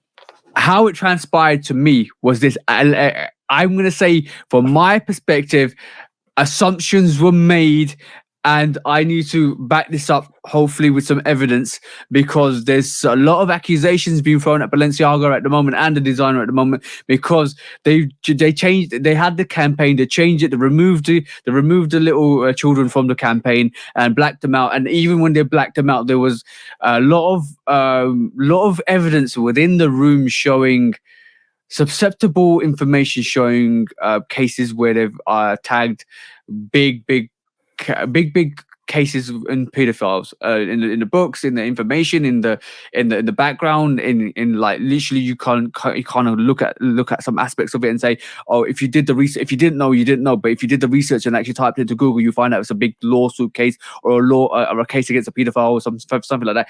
It's encased in that, bro. Apparently, there's accusations being thrown from a lot of people that are saying you knew exactly what you were doing because you've actually shown kids with BDSM toys, adult toys. And then you've actually encased the room with a lot of innuendos. Let's just say that, and it's horrible, bro. This is horrible. I'm seeing a collar, which I'm gonna try to stay as clean as I can. Okay, so the collar is something that people wear in BDSM, and they have a chain attached to it. There's chains and cuffs on these bracelets and necklaces that they have. The bear is dressed, as you can see, with the collar on, with bracelets on, dressed in a non-childlike outfit, I'll just say. Yeah. The bear looks beat up. Like the bats and dragons and ghouls and all. Like, bro, can we please get Balenciaga out of here? Yeah, and people continue to wear this stuff, continue to spend their money, thousands of dollars on these products that honestly just ain't worth it. It looks bad. It is super. It's beyond hype. Like it's bro. I keep saying to me. Like, I'm sorry to interrupt you, bro. But to me, it's a social experiment, bro. Every time they do something, first they gave us some Mason Margiela do it to the prime. Like, they give us like all these concepts, I'm not associating. How you saying social experiment? Like, where does that term come into the foolishness that we see from these high-end companies? So the reason why I think it's a social experiment is they're almost trying to push the boundaries and say, all right, cool, we're going to give you something, but you might not like it, but we're going to give it to you because we're a high-end brand, but we know some of you guys are going to buy it. So when I say it's a social experiment, what I say is it's almost like a political message of what they want to happen. So basically they give you, like, Balenciaga gave you those Chuck Taylor looking sneakers which all were ripped to shreds, which people were buying. I was like, why are you doing that? Why are you giving us a sneaker that, you know, when you go out on the street, nobody else will be wearing it except for people that are actually more vulnerable, that can't afford things? But you're basically giving us stuff that people can't really afford to, people that can't afford to wear things wear, but you're giving it to people that have money. So to me, it's like it almost feels like we were trying to make the playing field even, so that people that we don't want to discriminate on homeless people, but people that wear this stuff, we want rich people to wear it because we want to kind of gentrify it to a point where it's more accessible, not accessible, it's more accepted in society, that people that actually wear stuff like this and they're homeless, that it doesn't matter because everybody's wearing it. See what I'm saying? So and like it kind of feels like they're giving us bullshit and giving it for a higher price, and they're capitalizing on fashion like that because they feel that it's a necessity statement. And it's like, yo, we're stating homelessness is not right, but we're going to give this to rich people because we don't want them to feel left out because everybody's wearing the stuff that you're wearing. It doesn't feel genuine. It does feel like a social experiment and a political statement. And then when you come up with Balenciaga doing this, bro, yeah, 100%. 100%. So I hear you. I can't put the term social experimentation on it because it's not social experiments. Most of the time, you're not buying a product. You're not creating a product. So social experiment is like. Yeah, social experimentation involves a control and variables. Social experimentation, because I people watch, right? So people watching is a part of social experimentation. I don't think whatsoever that these companies, especially with this bullshit here, this is no way, shape, or form social experimentation. This is bad taste. This is 100%. This is people. I mean, that's the easiest part about it, right? It's in bad taste. We know most of the stuff that they do that we end up talking about on this podcast is in bad taste, and it's taken from cultures that, like, BDSM is its own thing. Like I said, it's an adult thing. It's a sexual thing. The homeless, homeless is a community, right? It's not a culture. Nobody wants to be homeless. Nobody wants to struggle to eat. Nobody wants to have to struggle to find shelter from the elements. Nobody wants to be harassed and have to beg and do more demeaning things to be able to exist, to be able to live, to be able to function in society. Ain't nothing experimental about that. Social, ain't nothing experimental about nothing. Experimental, I can attribute to a lot of the stuff that these companies do because they just trying shit. They find something that is not mainstream, like homelessness, which is arguable because there's homelessness all over the world. You can go outside on a daily basis and see homeless people. But the fact that they taking stuff and distressing and destroying it to the point where it looks like something that you might see on a homeless person, get that out of here. That's bullshit. Okay, cool. I'm not coming at you. I'm just combating my. Oh no. I'm gonna elaborate. I'm gonna elaborate on what I mean because I think when I say social experiment, and this is and it's not the conventional social experiment. I mean, when I mean social experiment, it's social experiment, social political experiment, and basically also social control. I mean, this is what I mean. It's not the conventional. When you see, I agree with what you said exactly. Where you said social experiment is a control variables.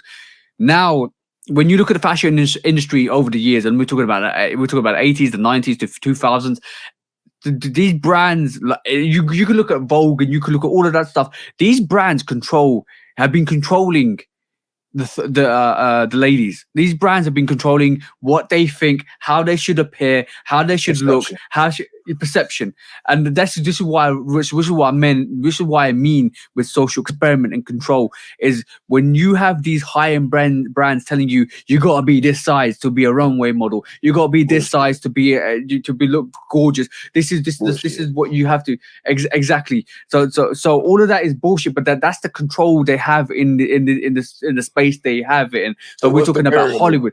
What's the variable? Us looking at these people and saying, "Oh, I want to dress. I want to be." No. You're not going to be famous because you go buy some. It's not the experiment comes in. Bullshit. The experiment comes in now. Watch. So this is for the Hollywood scene. This is the whole perception, and this is the whole perception as music artists, as especially female music artists, and this is perception in Hollywood itself. So that's a massive control factor. So when you now talk about social experiment, now it's like we've got that range, and now a lot of people are advancing that range because now we got the whole concept of bigger is better. We have the whole concept of like people like Mickey Minaj coming through and then actually destroying that perception of what a female body should look like and how it should be, because we should be all loving ourselves, which is great.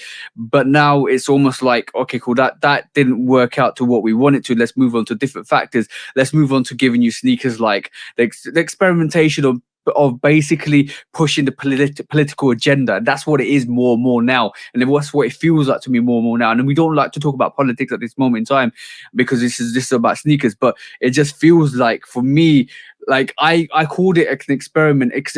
They're experimenting with political values and views, and people, and they basically also experimenting with who's going to pick this up, how much control do we still have, and will these people still pick it up? And this is what it feels like to me, because I couldn't call it a social experiment or a social control until this release, bro. Until this whole Balenciaga situation with young kids, because that to me reaffirms the political agenda or the political issues that we are actually experiencing at the moment. And we know in the background there's a lot of move to making the whole thing that we're just talking about a total disease, like that people have attraction to young children. But we're not even talking about that. That's not what we're talking about at all.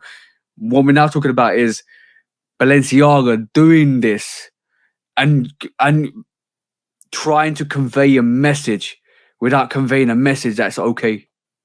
And I don't like that at all, bro. This is disgusting.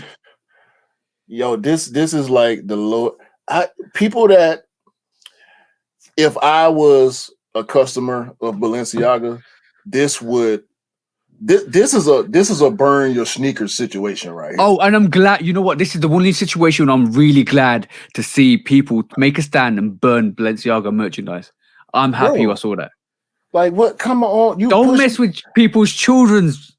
This is pure. This is like mainstream pedophilia right here, bro. Like, it don't make no sense to have. I'm glad they got the backlash. It's finally happening. I was unhappy not to see backlash for those Converse looking ripped up, or they deserve that too. They deserve backlash for that too. I think.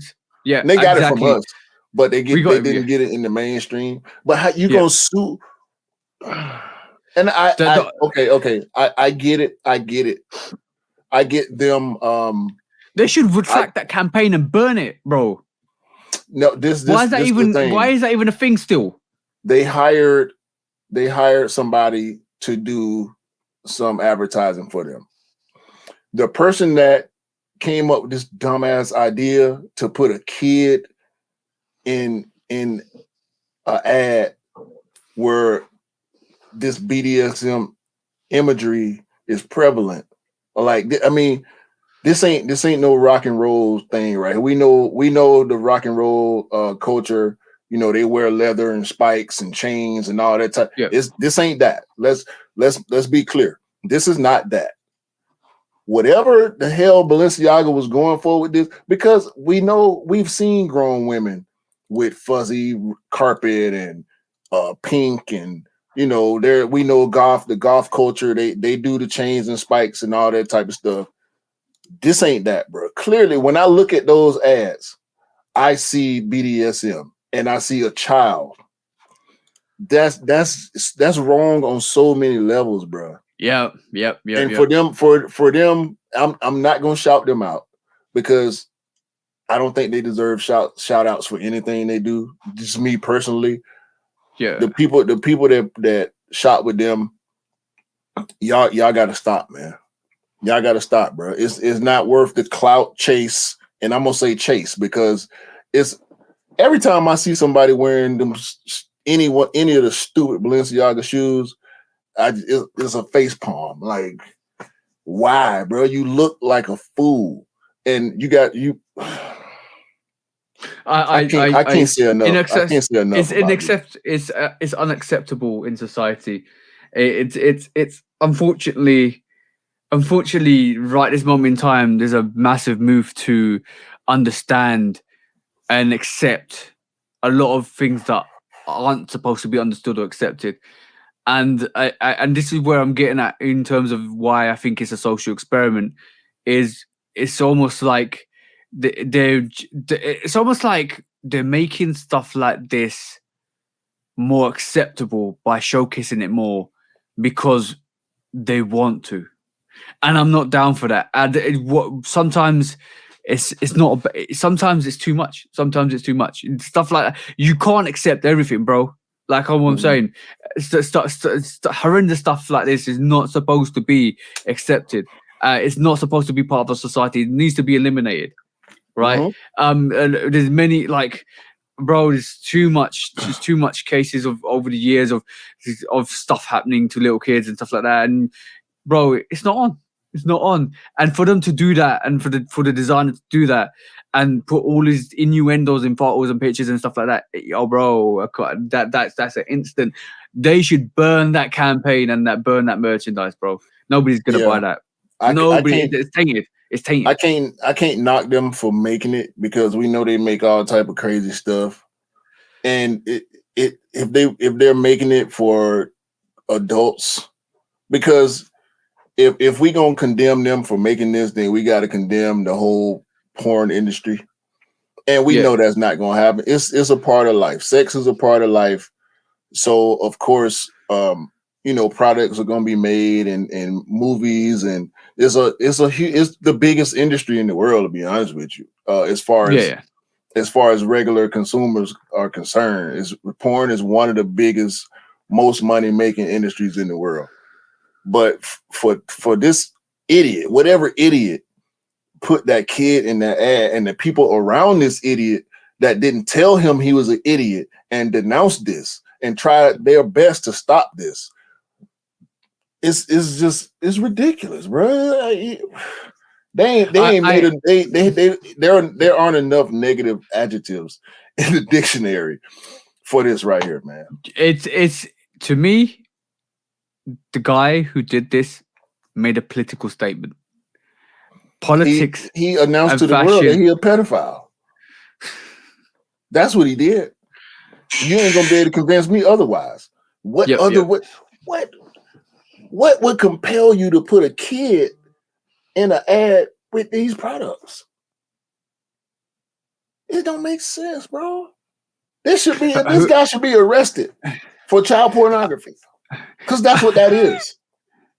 That's what that is. At this moment, I'm thinking about going back and editing the podcast to cut the stuff because I don't want to get flagged for child pornography on YouTube.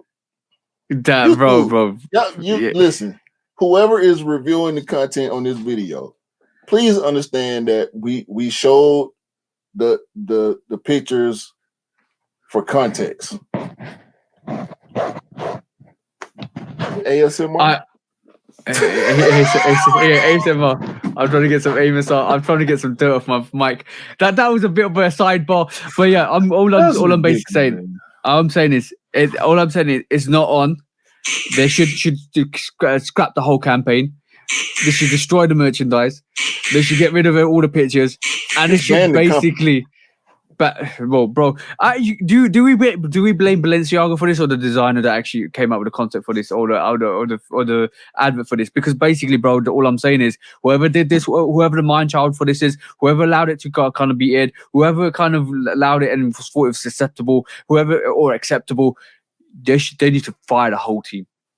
Yeah. Get him out of here. Get him out of here. Get him out of here. Last topic for today before we go to everybody's favorite segment. Is it? No. I don't think it's the last topic. I've got another one to add to that at the end. But yeah, LeBron was offered. Was it near enough 100 million to sign for Reebok? Yeah. LeBron, shout out LeBron, man. LeBron was smart enough. Now, not that Reebok. What Reebok was smart enough to see the potential in LeBron, right? Yeah. I'm gonna give Reebok a shout out because we heard about LeBron almost signing with Adidas, just like we heard about Jordan almost going with Adidas after the first two shoes. But Reebok shot their shot, and you cannot be mad at Reebok for offering LeBron $100 million.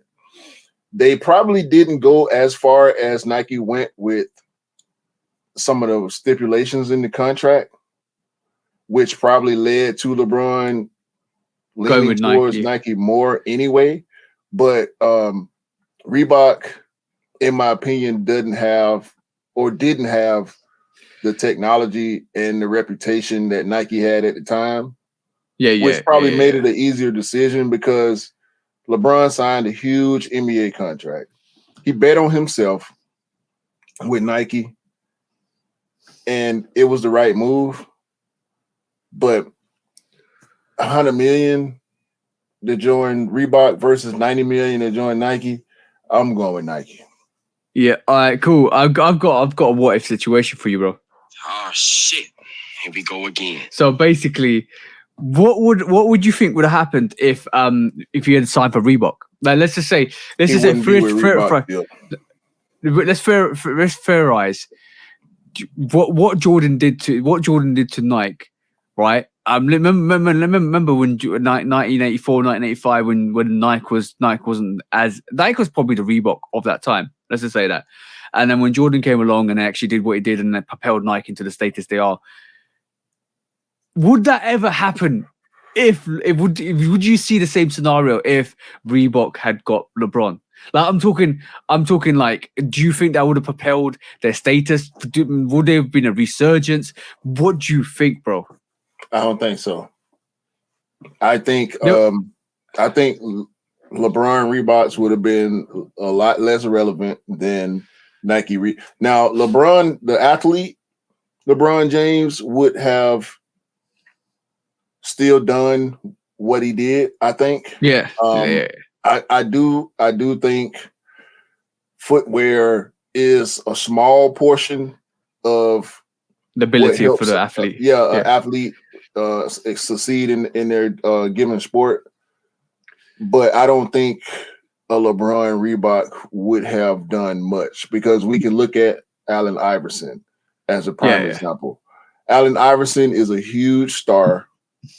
It was and still is a huge star. But his shoes ain't LeBron's. His shoes ain't Jordan. Now, not all LeBrons are as coveted as some, right? The early LeBrons, up until like LeBron 10, are probably the more popular LeBron silhouettes, akin to Jordan's 1 through 14. Yep. Because a lot of people didn't like the designs because they started going more in the purely athletic direction. Aesthetically, they tried, but it didn't really work out for a lot of the 14 and 15 and stuff like that. Even the newer LeBrons, they're purely basketball shoes, just like Jordans were when they were coming out, on the original releases, but they looked fashionable. A lot of LeBrons don't look fashionable. They basically Jordan's actually infused into culture and fashion easier than LeBron sneakers do. Like, don't get me wrong, South Beach is a hardwood classics. All of those, all the Big Bangs, they're all great sneakers. LeBron 3s, 7s, even some of the Soldiers were and still are relevant in the sneaker culture. But I don't think Reebok would have been able to design something that would have done as well as the Nike LeBrons. And I feel the same way about Adidas. When you look at Tracy McGrady, Grant Hill's Filas did pretty well. But when you look at the other brands and the big athletes that they had, Kevin Garnett went from Nike. His Nike shoes did very well. When he got to Adidas, not so much. Yeah.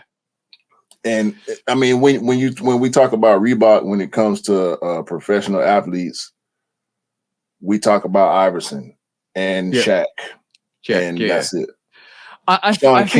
Sean Kemp to a lesser degree. I think at that time, wasn't a Reebok still part of Adidas at that time? I'm not sure. I need to work out when Adidas bought Reebok out, because right this moment in time, I think Reebok's on a resurgence again, which is good, because I think they're releasing more silhouettes. But under Shaq's leadership and the consortium that bought Reebok, I think they're more in a better stead than they were under Adidas. Yeah, but Reebok, for me growing up, Reebok was more on the fitness and casual stuff. Yeah, Club C's, the workouts, the fitness, the classics. Classics. Those were the sneakers that we all wanted from Reebok. Iverson came and he made dope. They made dope silhouettes for him, and it did well because it was Allen Iverson. But LeBron would have sold, but they wouldn't have made nowhere near as much noise as Nike LeBrons. Yeah. I kind of semi agree with that. I also want to say that I think some of the inspiration for Iverson's shoes were Jordans anyway. I think. Yeah, Iverson loves Jordans. He still wears Jordans. It's in his contract. He can wear whatever he wants. He wears his stuff a lot. You'll often see Iverson wearing the answers and the questions. Yeah, but he still wears Jordans, and he admitted that he borrowed a lot from Jordan silhouettes when it came to design aspects of his shoes. I think one of his favorites was the Jordan 11 Concord, wasn't it? Exactly. So yeah, the pattern on that actually kind of transfers into the question quite a bit. I think he loved threes too. I've seen Iverson in a bunch of pictures with threes on too. Oh, by the way, let me just make a quick shout out to Adidas for that consolation bid. Adidas just make bad decisions, man. They make a lot. Yo, bro, how is Adidas getting out bid from Kobe for that actual 110 million from Reebok, and Adidas put a 70 bid in? Prime example: Kobe started with Adidas, and he went to Nike. Yeah. So I think had LeBron signed with Reebok or Adidas, he would eventually came to Nike. Yeah, I've a sneaky suspicion that would have been the case. Nike's where it's at in terms of basketball at the moment. Nike's where it's at with as far as signature athletes in general, unless you Odell Beckham Jr. Yeah, exactly, bro. That's crazy. Leonard. Yeah, that's still crazy, bro. 70, like Adidas making this. Reason why I called it a consolation bid, because that's not even competitive, bro. It's 20 million off Nike, and it's 40 million off Reebok. Right. That's when you talk about 40 million, that's 50% more than you're offering. That you're missing. Reebok shot a big shot at LeBron. Unfortunately for them, they missed, but you can't blame them for going that high, trying to outbid Nike for LeBron. I mean, that's good on them. There's two statements I need to put. You have to be in it to win it, right? Exactly. And also, if you don't ask, you don't receive. So, if you don't put your balls on the line, you never get anywhere. So there's three statements for you guys there. And they're honest statements. If you don't ask, you won't receive. And if you don't take risks, because that means if you don't put your balls on the line, you're not going to make it. Take a risk, guys. They tried it, man. And it was worth it. Clearly, it was worth it because LeBron is one of the biggest stars we've ever seen. Another one, bro. I know, one of the biggest stars we've ever seen. Like, a lot of people saw it because a lot of people saw it with Jordan, and obviously, Jordan was coveted. Reebok didn't want to miss that boat again. Yeah, exactly. it's once in a generation kind of athlete. Like LeBron, like Jordan was an athlete. Kobe was another athlete. We got obviously LeBron. There's been others that are generational athletes that come in and then just take over the game. Zion, Luka Doncic, Morant, exactly. They're all over there. I mean, Zion and Luka with Jordan, but it's a Nike affiliate. Ja Morant, Nike. Hey, Anthony Davis, Nike. Let me just leave it with this then. If you do, like a lot of people have been saying back in the day, and it was very relevant for basketball as well. If you don't shoot your shot, you won't get it. See what I'm saying? So you got to play to win, man. Yeah, play to win. There's loads of you know what I love? There's loads of expressions for the same thing. Yeah, you got to play to win. Take a risk, bro. guys. But to not try is an automatic fail. Exactly. That's another good saying. To guarantee 100% loss is to not try at all. Right. Exactly. So like sometimes you got to take a risk. And I would advise you guys, if you have aside from what we just talked about, if you have an idea, if you have a concept, if you have something in fruition that you want to kind of really follow through with and you're ambitious about, take the risk, guys. Trust me. One thing I would not want for you guys is to regret not taking that risk, because when you get older, you could have said, I could have done that. And that's gonna live with you. That's gonna live with you for the rest of your life. That's why y'all watching us. That's why y'all watching us right now. Exactly, because we took the risk, bro. And the risk is still to pay off, but it will pay off because basically we are workaholics up here, guys. Yeah, we put ourselves out here for everybody. We put our opinions out here, and trust me, behind the scenes, it is work. It seems and it is fun. Just like when you watch sports. It looks like fun, and it is fun. I guarantee you it's fun for the professional athletes that play these sports, but they had to put in so much work to get there. And that's what it's about, man. I have a lot of people basically saying to me, when I told them what I do in a week, in terms of reviews, in terms of the stuff we do, like recording the sneaker news reviews, IG lives, TikTok recordings, doing the podcast, doing the Shoot Dog Reacts, making up an agenda for the or a program for or production for the Shoot Dog podcast is everything, bro. Everything. We constantly. I don't think there's a day in the week where I'm not constantly kind of thinking about bam, this news, we need to discuss this, because the thing is, you have to be really passionate to do it, because you have to have that passion to want to do it. There's been weeks, bro, when I'm saying, I don't need to, I wish I couldn't do recording this week, but I'm just like, grab a coffee, drink coffee, bang, I'm on it. I'm like, let's just get this done. It's and a lot of people like, damn, you're Mr. Consistent. It's not because I want to be consistent, it's because I've too much love for this. See what I'm saying? Yeah, it's okay. We got breaks coming. We got breaks coming. Mental breaks. You know when you said that to me, what I thought.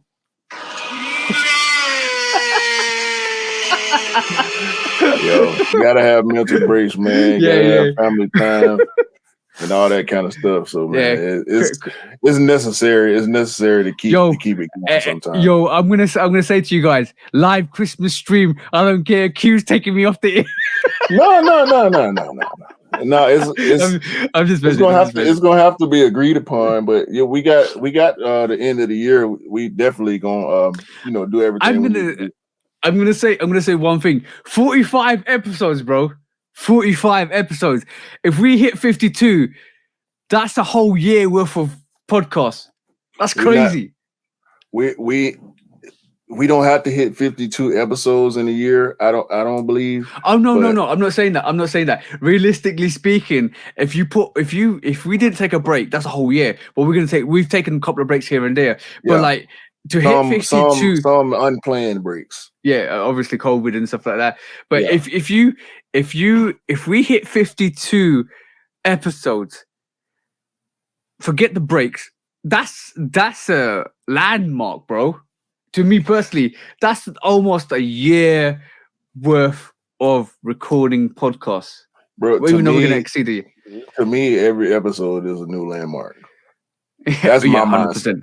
Every time always. Every time we do a new episode, we move, we pushing it forward, and we gaining followers, we gaining support, and as always, I have to say this. We appreciate everybody that support us, everybody that watches us in the comments, in the premieres, all that. So I'm gonna say one thing. I'm definitely gonna say one thing. It's you guys that actually make us for you guys that make us better. You guys that push us along, and you guys that give us the motivation. 100%. If I was doing this, and you know what, I'm gonna definitely say this. I know we got another subject to cover, but I'm gonna quickly say this. Like, I'm just a quick statement. There's a lot of amazing people out there that I've met through this journey.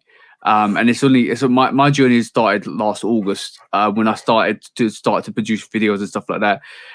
If I sat here and I said a year on, I would have the Shoe Dogs Reacts, the Shoe Dog Podcast, 2 videos a week, Instagram Live, all the people that I'm talking to, a great community that I'm actually talking to and talking about the people I meet on a regular basis that come down from Scotland, that come down from out of London to come in to pick up sneakers. We go vibe, chat, talk, talking about guys all around the world as well, South Africa, East Africa, we're talking about America, Canada, all you guys that even in Scotland, even in like Jenny from Ireland, bro, there's so many amazing people, and that alone is the motivation to kind of keep us doing this.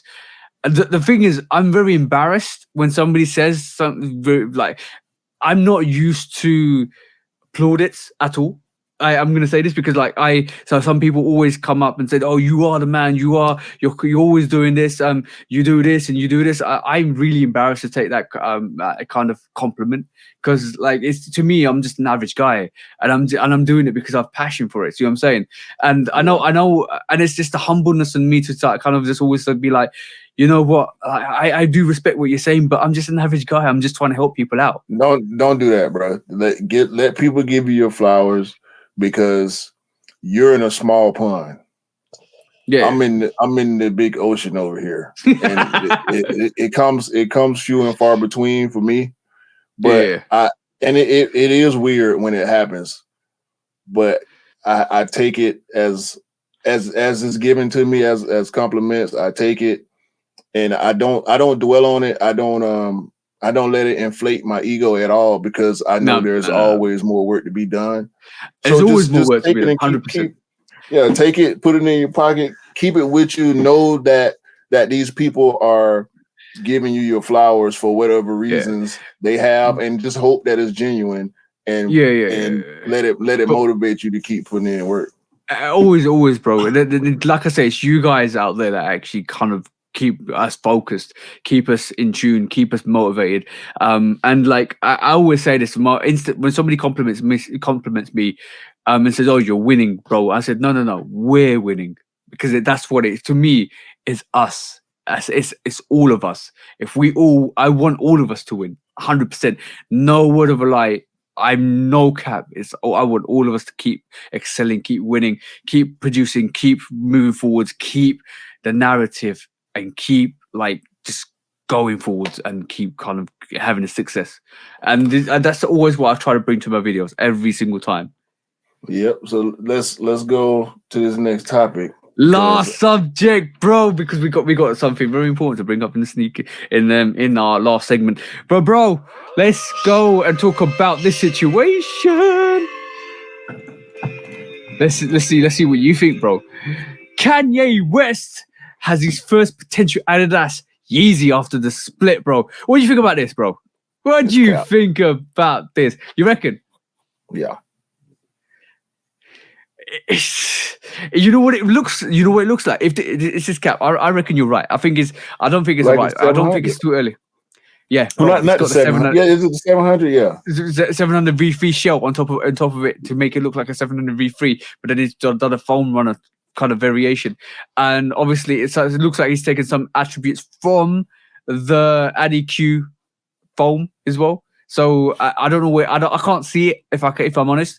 I think the AirPods or the actual lining in the inside of this actual sneaker looks like the Adifam Q, but it does look wrong thing. It does look more like a look more like a Yeezy 700 V3 shell that they foamed out. Yeah, I think this is cap. I did see this. Excuse me, when you mentioned it to me earlier, I didn't know that you were talking about this. I think this is cap. I think this is fan made. I'll just say. I think it's a clout chase. I could be wrong, but that's where I'm at with it. I think it's cap. Yep. Do you think it's too early in his journey to actually try to produce a variation of the foam runner, because he's got the pattern for the slides? I don't think it's too early. It could be a prototype, but I think if this was legit, he would have said something, or he would be showcasing it himself. Yeah. I agree with you. He did like Kanye. I think Kanye at the moment is retracting or being humbled at the moment, because I think with his current statements, he said, "Oh, Adidas can use my designs. They've taken my IP. I don't care. You just buy them. I don't care if you buy them or want them." But Adidas know, and you guys know that who actually created the sneaker. So I think I think he's accepted the L. I think I think he now says, you know where it came from, and even though you wear it, you're still representing me. I think that's his thought process at the moment. Yeah, he ain't got no choice but to take the L. I mean, he can't fight it no more.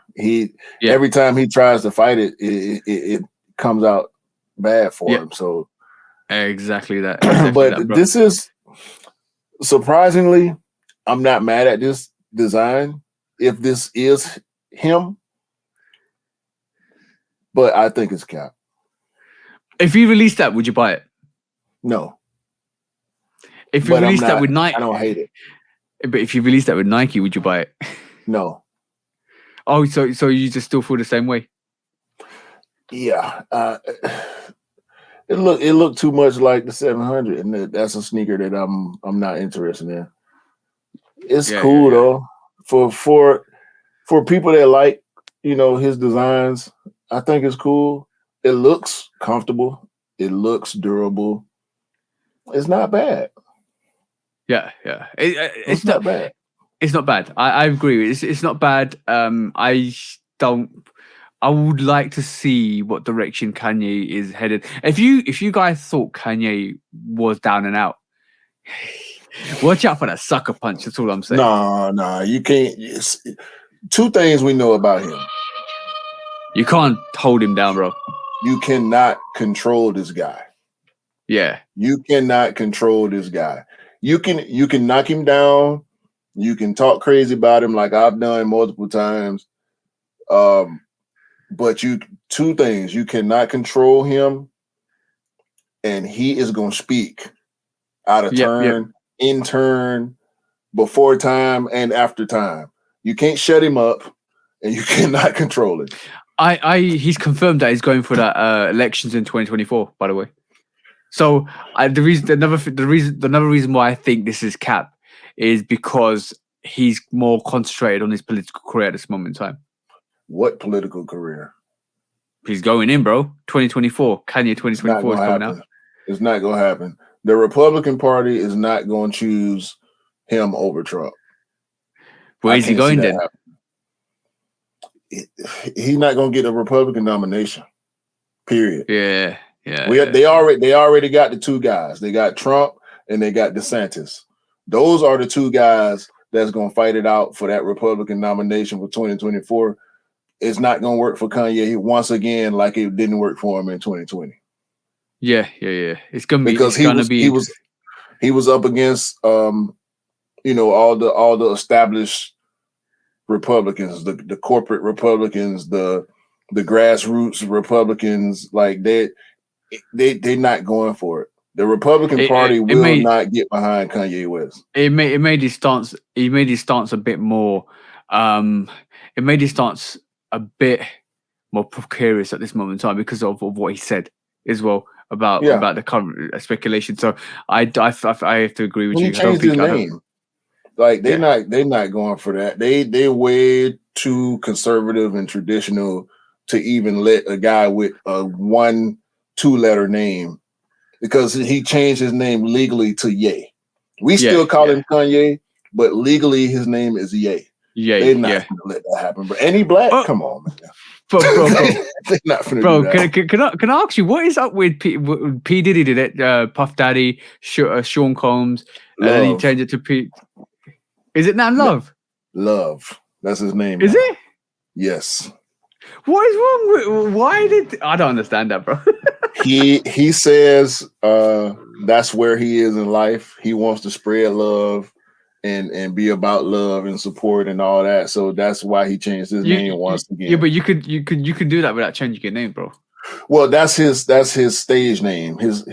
His legal name is still Sean Combs. Sean Combs. He never changed his legal name. Oh, so yeah, Kanye's only he legally changed his name to Kanye legally changed his name.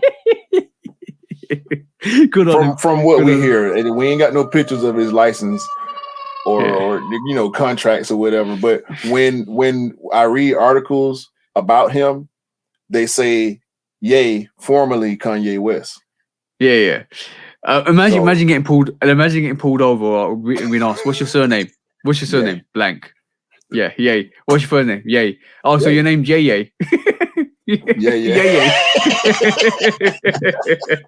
Why it's gotta be Yay? Yeah. Well, bro, if you're asking Kanye, what's your surname? Yay. What's your first name? Yay.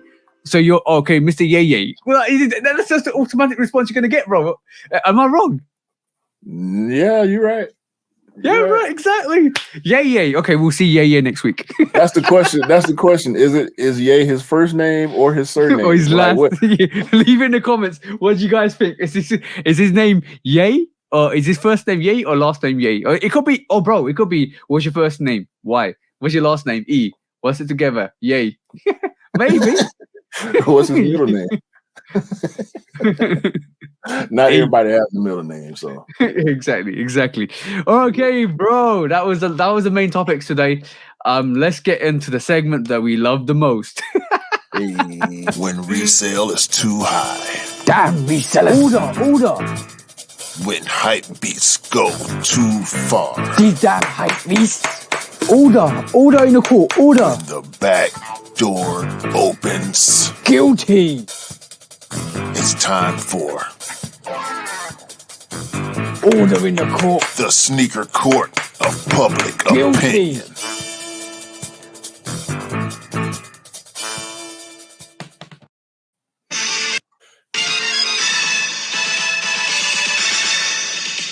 Guilty. It's time for sneaker court of public opinion, guys.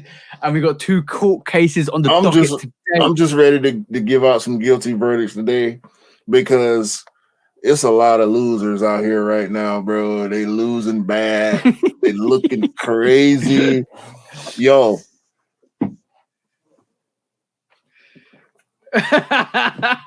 You're giving out the parental advisory explicit content. Was that a rubber or a pillow? Take the women and children to bed because this episode is not for the faint of heart. It's not for the children. It's not okay, cool. Is that a pillow? Is that a mini pillow? No, that's my wallet. Oh, it's your wallet. Okay, cool. Oh, it looks like a little mini pillow. No, I represent hip hop culture as well as the sneaker culture. I was a hip hopper first, so I've been as you can see, this is a real beat. I've been carrying this wallet with pride for years. And years. So that's what I represent. So basically, you're saying you give no credit, but you're gonna slap out fines, yeah? Oh yeah. I'm pulling them out. I got them. They in here. I'm ready to pull them out. Okay, dokie. Today, first on the docket is, shall we just get this out of the way first of all? Because basically, I think we need to get this out of the way. Balenciaga is what I'm going to call you guys today because you're gaga over some absolute atrocious behavior. Whoever accepted the campaign, whoever accepted that BDSM adult toy campaign with children involved, you really need to analyze the marketing team. You really need to analyze what you did there. You really need to analyze who you hire in future. What is your vetting process? Because at the end of the day, that those pictures were remodified and even made worse with all the attributes and all the innuendos within those pictures, assumably, because basically it looks like you just effed up big time. A lot of people end up burning your merchandise. A lot of people don't want to mess with you no more. Don't get children involved in your campaigns, guys. That's all I'm saying, because it's not a good look when somebody actually puts adult toys next to children. That's all I'm saying, bro. That's horrible. That's horrible in its primest. We know what horrible things are said and done, and you know what it is. Children are vulnerable and very perceptive, and like I feel. First of all, why did you use the children? Second of all, why did the parents accept this? Because they got some blame, bro. We can't just blame the companies and the campaign managers. You gotta be there. What did you not see your kids holding this stuff and having all of this, you know, bracelets, neck bracelets, all of that stuff, to rope and all of that there, and you're thinking it's okay? You feel like that in itself is clout chasing. So you know that is 100%. You don't deserve to be guilty for that, but you deserve a yellow card for that, for the parents, guys. Yeah, that's 100%. That's bad parenting all day long. Yeah, you if you have a, I know the notoriety if we're working with Balenciaga for your children to be like little models, for campaigns, for pictures and programs and all of that stuff. And I know you kind of want to push them into that arena. And working with Balenciaga was almost like a bite your hand off situation because it's Balenciaga. But you need to know what you're signing your kids up for. You do really need to know what you sign your kids up for. That's a real pageant mom situation. You know what a pageant mom is, right? Yeah, I know what pageant mom is, bro. Yeah, that's worse than pageant mom. Oh, bro, that in itself is very controversial. Like the 100%. Like I do not agree with that. Like first of all, I don't agree with pushing your kids to do something that they're not comfortable doing and not have the knowledge to do, and not know the awareness to do, because it's showcasing something. And like if I was a father, I would want my kids to do what they feel they want to do and inspire their creative side to do what they want to do, rather than force them into something that you want to do, want them to do. And secondly, if they're comfortable being in that arena of taking pictures and want to be models and stuff like that, then I will not put them in a situation where there's adult toys around them and they're unaware what the meaning behind them is, except for the people around them. It makes you look super suspicious. Yep. Exactly that. And that's kids where you feel like this is acceptable. Exactly, and that's to the parents. That yellow card goes to the parents. But throw the book at Balenciaga and the campaign managers and the designers and the people that vetted this campaign, because you deserve all the hate. You deserve all that negative attention that you got this week, because at the end of the day, it's not acceptable to do what you did in that campaign. I'm glad there was backlash for that. I'm happy there was backlash for that, because this absolute atrocity was made aware by everybody, and they basically turned around and said, no, thank you. Bye-bye now by Balenciaga. Bye. So what on that, I'm giving that guilty note for Balenciaga. What is the judgment on that, bro? I say disband the company. Balenciaga should be no more. Everybody that owns Balenciaga, whatever, I don't care if you got the shoelace earrings, if you got the sock shoes, if you got the quintuplet sole with the name all the way around, across the back, front, side, the sweaters, sweats, the super tight leotard jeans, burn it all, burn the building down, discredit the company, file audit them for tax evasion, everything under the big book, throw it at them, get them out of here, man. Get them out of here, bro. If I wasn't done with Balenciaga already, I'm super done with it. I halfway don't even want to talk about them no more on the podcast, but guess what? We know it's going to be some more foolishness behind that name. It's over for them, bro. Yeah, they've just basically opened the floodgates for criticism at this moment in time, because like I don't think like that was a good look for them at all, in terms of every rapper that's got lyrics about them, the radio station should blink out the word Balenciaga on the songs. Yeah, it's a bad word now. Balenciaga is a cuss word.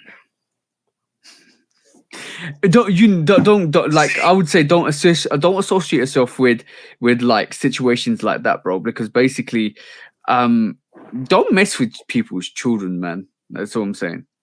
That's horrible. That's horrible. Deplorable. All right, next. That's the word. It's deplorable. Deplorable. Yeah. Next court case. I'm trying to just quickly find this. I'm trying to find this because I just set myself something. I'm trying to find this because I just set myself something, and I want to bring up this new court case. I was going to leave it for the Shoe Dog Reacts, but I think this is the appropriate time and place to show this because next court case is guilty, and this time it is to our favorite UK delivery service.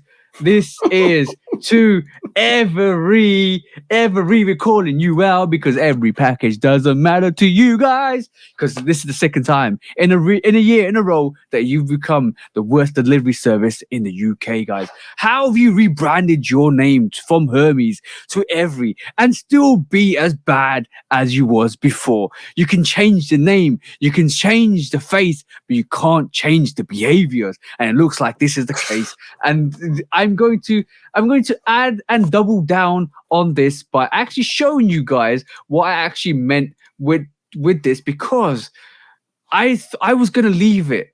I was gonna leave it to Shoe Dog's Reacts. I was gonna say, you know what, let's react to this together. But now I just want to show you guys what it's all about.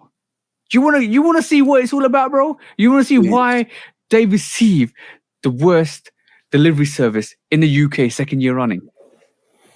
What's this, bro? Said delivered, but I don't think. What? I'm taking the audio off that. I'm taking the song off that because obviously he's gonna copyright us. But yes, this is Every driver. He comes in. This is, by the way, shout out to the bro Benzino for showing this.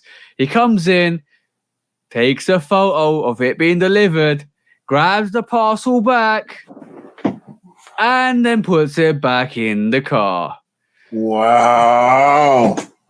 That Every is your vetted process for people that deliver for you. Do better, guys. What? Do better, because this is not where it's at. This is why people are afraid when they get deliveries from Every, bro. This is the reason why packages go missing. This is even why. And this guy, by the way, is actually shouted out. This is in Leicester, by the way. This is a bit up north. This guy actually said, please find this guy. This is the serial number for his car. I've got it on camera. Please find this guy. I want my sneakers. Good Lord, bro. And he drives off, bro. That's how bad Every. How do you vet your drivers? How do you vet your delivery correspondents? Who are you giving these contracts to? Are these regular people that you're giving contracts to that actually deliver your packages? It looks like that because there's no official like attire. There's no official sign. There's car's a regular car that he probably drives. This is not Amazon, bro. Amazon do that, and Amazon drivers have normal cars. You are a reputable delivery service, yet you decide to not vet your people that you hire, and they end up taking packages. No wonder you are the worst company out there at this moment in time for delivering in the UK. I think you're as bad as LaserShip in the US. This is it, bro. The thing. Maybe LaserShip has got better. I don't know. Since we last did okay, cool, that's fine. But bro, this company was worst company last year for delivering. This is another company, again, worst company this year for delivering. There's more evidence of them kind of offing sneakers, offing merchandise, taking away, to false reports, all of that stuff. Yo, this guy got caught red-handed. So my question to Every is, how are you vetting your staff? How are you making sure that this doesn't happen again? How are you making sure that there's no problems and you actually kind of make things better? Because we know where you came from. You came from a company called Hermes that rebranded and called yourself Every because you thought every package matters. Delivery made for you. Well, you say delivery is made for you. I didn't make a delivery not to be delivered to me, bro. That is horrible, bro. That is every 101 down to a T. This is why they have a bad reputation. This is why we find them guilty for this bad behavior. Like, not the company itself, because they're probably trying to get your packages to you, but how are you stamping out this behavior? That's the question, bro. That's the question, because you are second year in a row. What, you're gonna wait for that? Were you gonna wait for that repeat next year? Right. They deserve some blame for this, man. That guy, he gets. I'm only giving him 50% of the blame, because a thief is gonna steal. Yeah. A cheater is gonna cheat. A jackass is gonna be a jackass every time they get a chance to. But the fact that this company continues to use the same practices and clearly is not working. Y'all change y'all name, change the colors, and keep doing the same thing. Y'all ain't Amazon, okay? Yeah. Don't stop trying to do what other people are doing. Stop hiring people in regular like, is the workforce that bad in the UK to where y'all got to contract people to go out in their regular cars and regular clothes? And clearly y'all not on top of y'all processes. And the thing is, we're throwing Amazon into equation, because Amazon hires normal people to deliver, but they deliver your packages. I've not had a case where Amazon not delivered my packages, so they're way better than what you are. But because they probably vet their people that they actually kind of do the deliveries. I don't know, from my experience, I've not had any problems from Amazon, but they're really good at kind of giving you money. So now imagine if that guy didn't have a camera located on the front of his house, and he was delivered this package, and there was now a court case, or not a court case. Now you got to build a case to say your package wasn't delivered, because now instead of the guy being caught red-handed by taking a package away, you would have been accused of stealing a package from Every and from Nike, because they photographed that the package was delivered to you, but you can't find it. Right. So, bro, imagine that situation. I would be raging. The blame would have went to somebody, some ghost person that came and took your package after it's been delivered, and you have to, like you said, you have to build a case and prove to them that you didn't have the package, and you have no proof. But thankfully, this person had. Imagine the people that don't have videos. How many people is this happening to on a regular basis? Which is why Every is the absolute worst parcel service in the world that we know of. By the way, everybody I'm glad some statements have come out recently from different retailers saying they're not going to use Every, because basically Every is renowned for being the worst service. I'm telling everybody that ships, make sure you know what your company uses, and hopefully there's not every retailer that is actually going to kind of send your packages out over Christmas, over the New Year, every time of the year. Don't use Every anymore, guys. Stop your packages. Stop your packages and go pick them up yourself. If that's the best option. If you do shop with a company that continues to use Every, stop your packages at a pickup point and go get them yourself, because this is going to continue to happen. Yep, exactly that. Exactly. And I feel sorry for the people that actually have to kind of prove to Every now that their package was stolen, even though they've got the evidence. I'm glad these guys have got the evidence. And this is why I have a Ring doorbell which actually showcases, and you have something similar too, bro, where you showcases what's been delivered, how it's been delivered, who's taken what, where, and how, because it's essential that you kind of make yourself, you protect yourself, because there's people out there that are always going to try and steal from you guys. So I got big cameras. I got big cameras around my house, boy, with the floodlights and everything. But I want you to see that you're being watched. And when you pull up on my property and my camera go off, I can hit a button and talk to you too. I can hit a siren. I can turn the lights on and off. We ain't doing this right here, bro. I'm pressing targets. You hear me? and I'm gonna say this, guys, once again, second year in a row. If you get that free Pete, you might as well just retire the company and just close the door and throw the keys in the bin. That's all I'm saying, bro. That's the guilty case for today. Go get a different business, because it's clearly not working for you guys. You need to avoid that free Pete next year. If you get that free Pete, I think everybody needs to cancel your contracts. That's all I'm saying. Guilty. Sad. What's your judgment, bro, on that? No, we just said it, bro. Whoever oversees businesses over there in the UK and EU, they need to shut this down. Stop using every. Stop, like, if every have no aspirations or ambitions to improve and become one of the best delivery services by vetting their staff, by vetting the people who they hire, by making sure the delivery package is done, by putting, like, bro, every delivery service out there's got a uniform. You got plain clothes. You got undercover delivery guys delivering for you. And I've seen cases where even in the sneaker community, somebody's had to track down or basically stop a car because they've not delivered the package, but it's been delivered. They drove around, found a guy, found a package in the car, had to kind of wait for the driver, got the police involved, got their package, even though it was in the back of the car and it's been delivered. Bro, like, do you not understand that opening somebody else's packages is illegal and it's a sentence? It's a federal offense in the US to open somebody's package. Of course it is. So I'm just saying, second year, bro, we're not talking Jordan standards here. This is a very bad standard. If you get that 3P, you might as well, like I said, lock the door and throw away the keys. It's not working for you guys. Shut it down. When resale is too high. Damn resellers. Order. When hype beats go too far. These damn hype beasts. Order in the court. Order. When the back door opens. Guilty. It's time for order in the court. The sneaker court of public Guilty. opinion.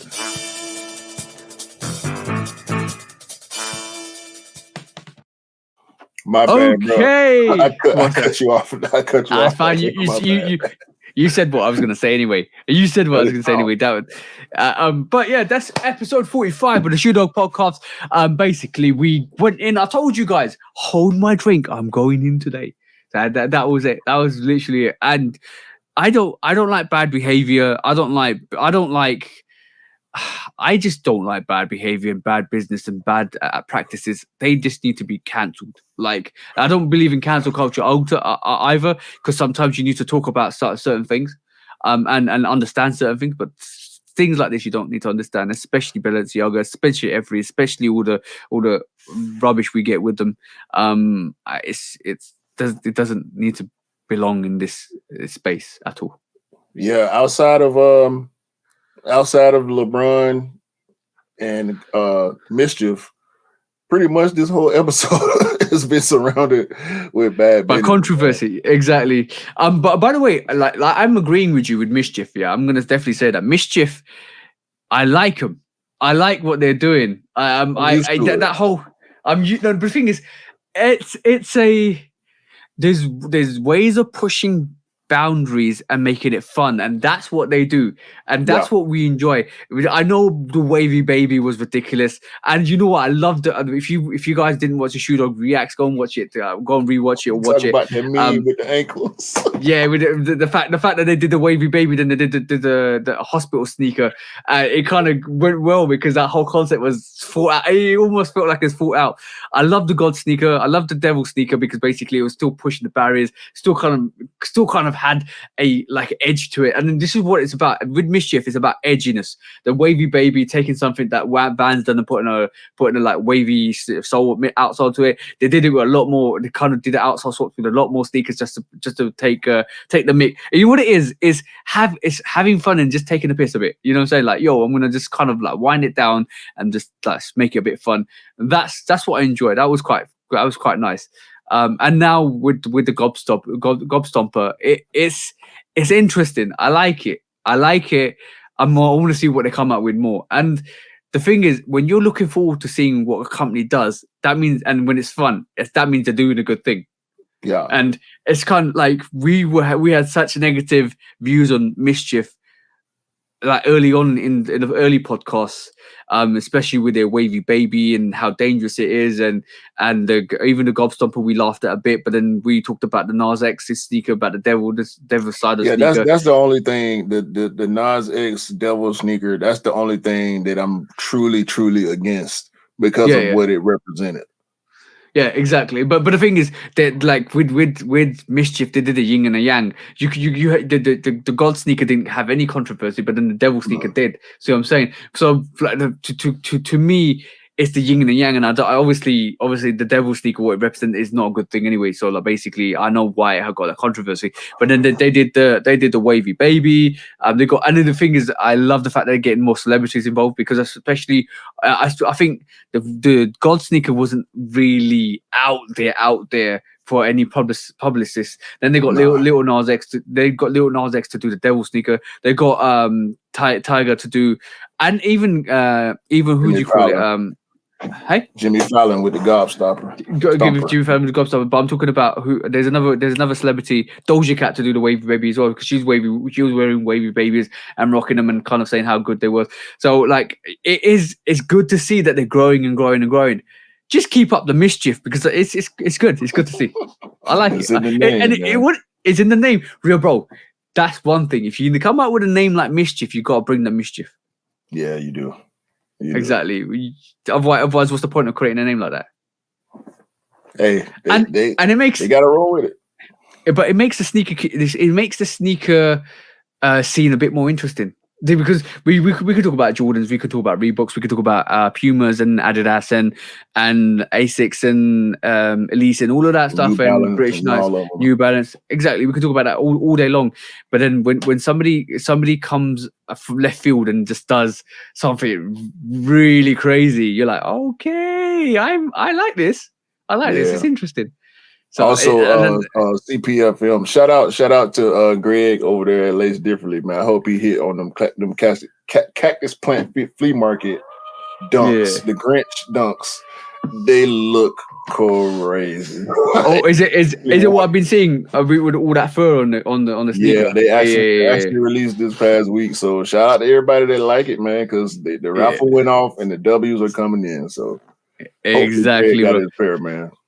Exactly, bro. Like, and that's the one thing is, bro. I love it. I love it when I see people just cop pairs. Like, I know people are gonna be salty. There's always gonna be salty people out there that don't get pairs. And right this moment in time, right? Before Dell caught for me for the Lost and Founds, I didn't have a pair. Everybody around me had a pair. I was sad, but I wasn't salty because I would have maneuvered to get a pair. But lucky enough, I got a retail pair. But right this moment in time, I didn't cop the Year Force. I'm not salty at all. But the fact that two people I know absolutely copped ones, twos, threes, and fours. And I was like, yo, that's dope. And they're taking pictures and I'm celebrating because I'm like, yo, bros, you killing it here. Like, this is what it's all about. You guys are killing it and I'm loving seeing you kill it. That's what it's about, bro. 100%. That's what it's about. Celebrate the successes with the bros. And then when you win, you celebrate all together. Yes, sir. That's what it's about. On that note, bro, episode 45. Count us down, bro. Yeah. End of the year, man. We got the Lost and Found release. It's crazy. We got Khaled's coming. We got Gorge Greens coming. We got 13 UNCs and all that, man. Hopefully everybody can cop. Hopefully all y'all have a great day, a great week, and a great December, man, to end it all. And a happy new year. For TJ, Q. Episode 45, man. Bad business. Bad business, guys. Take care, bros. Take care.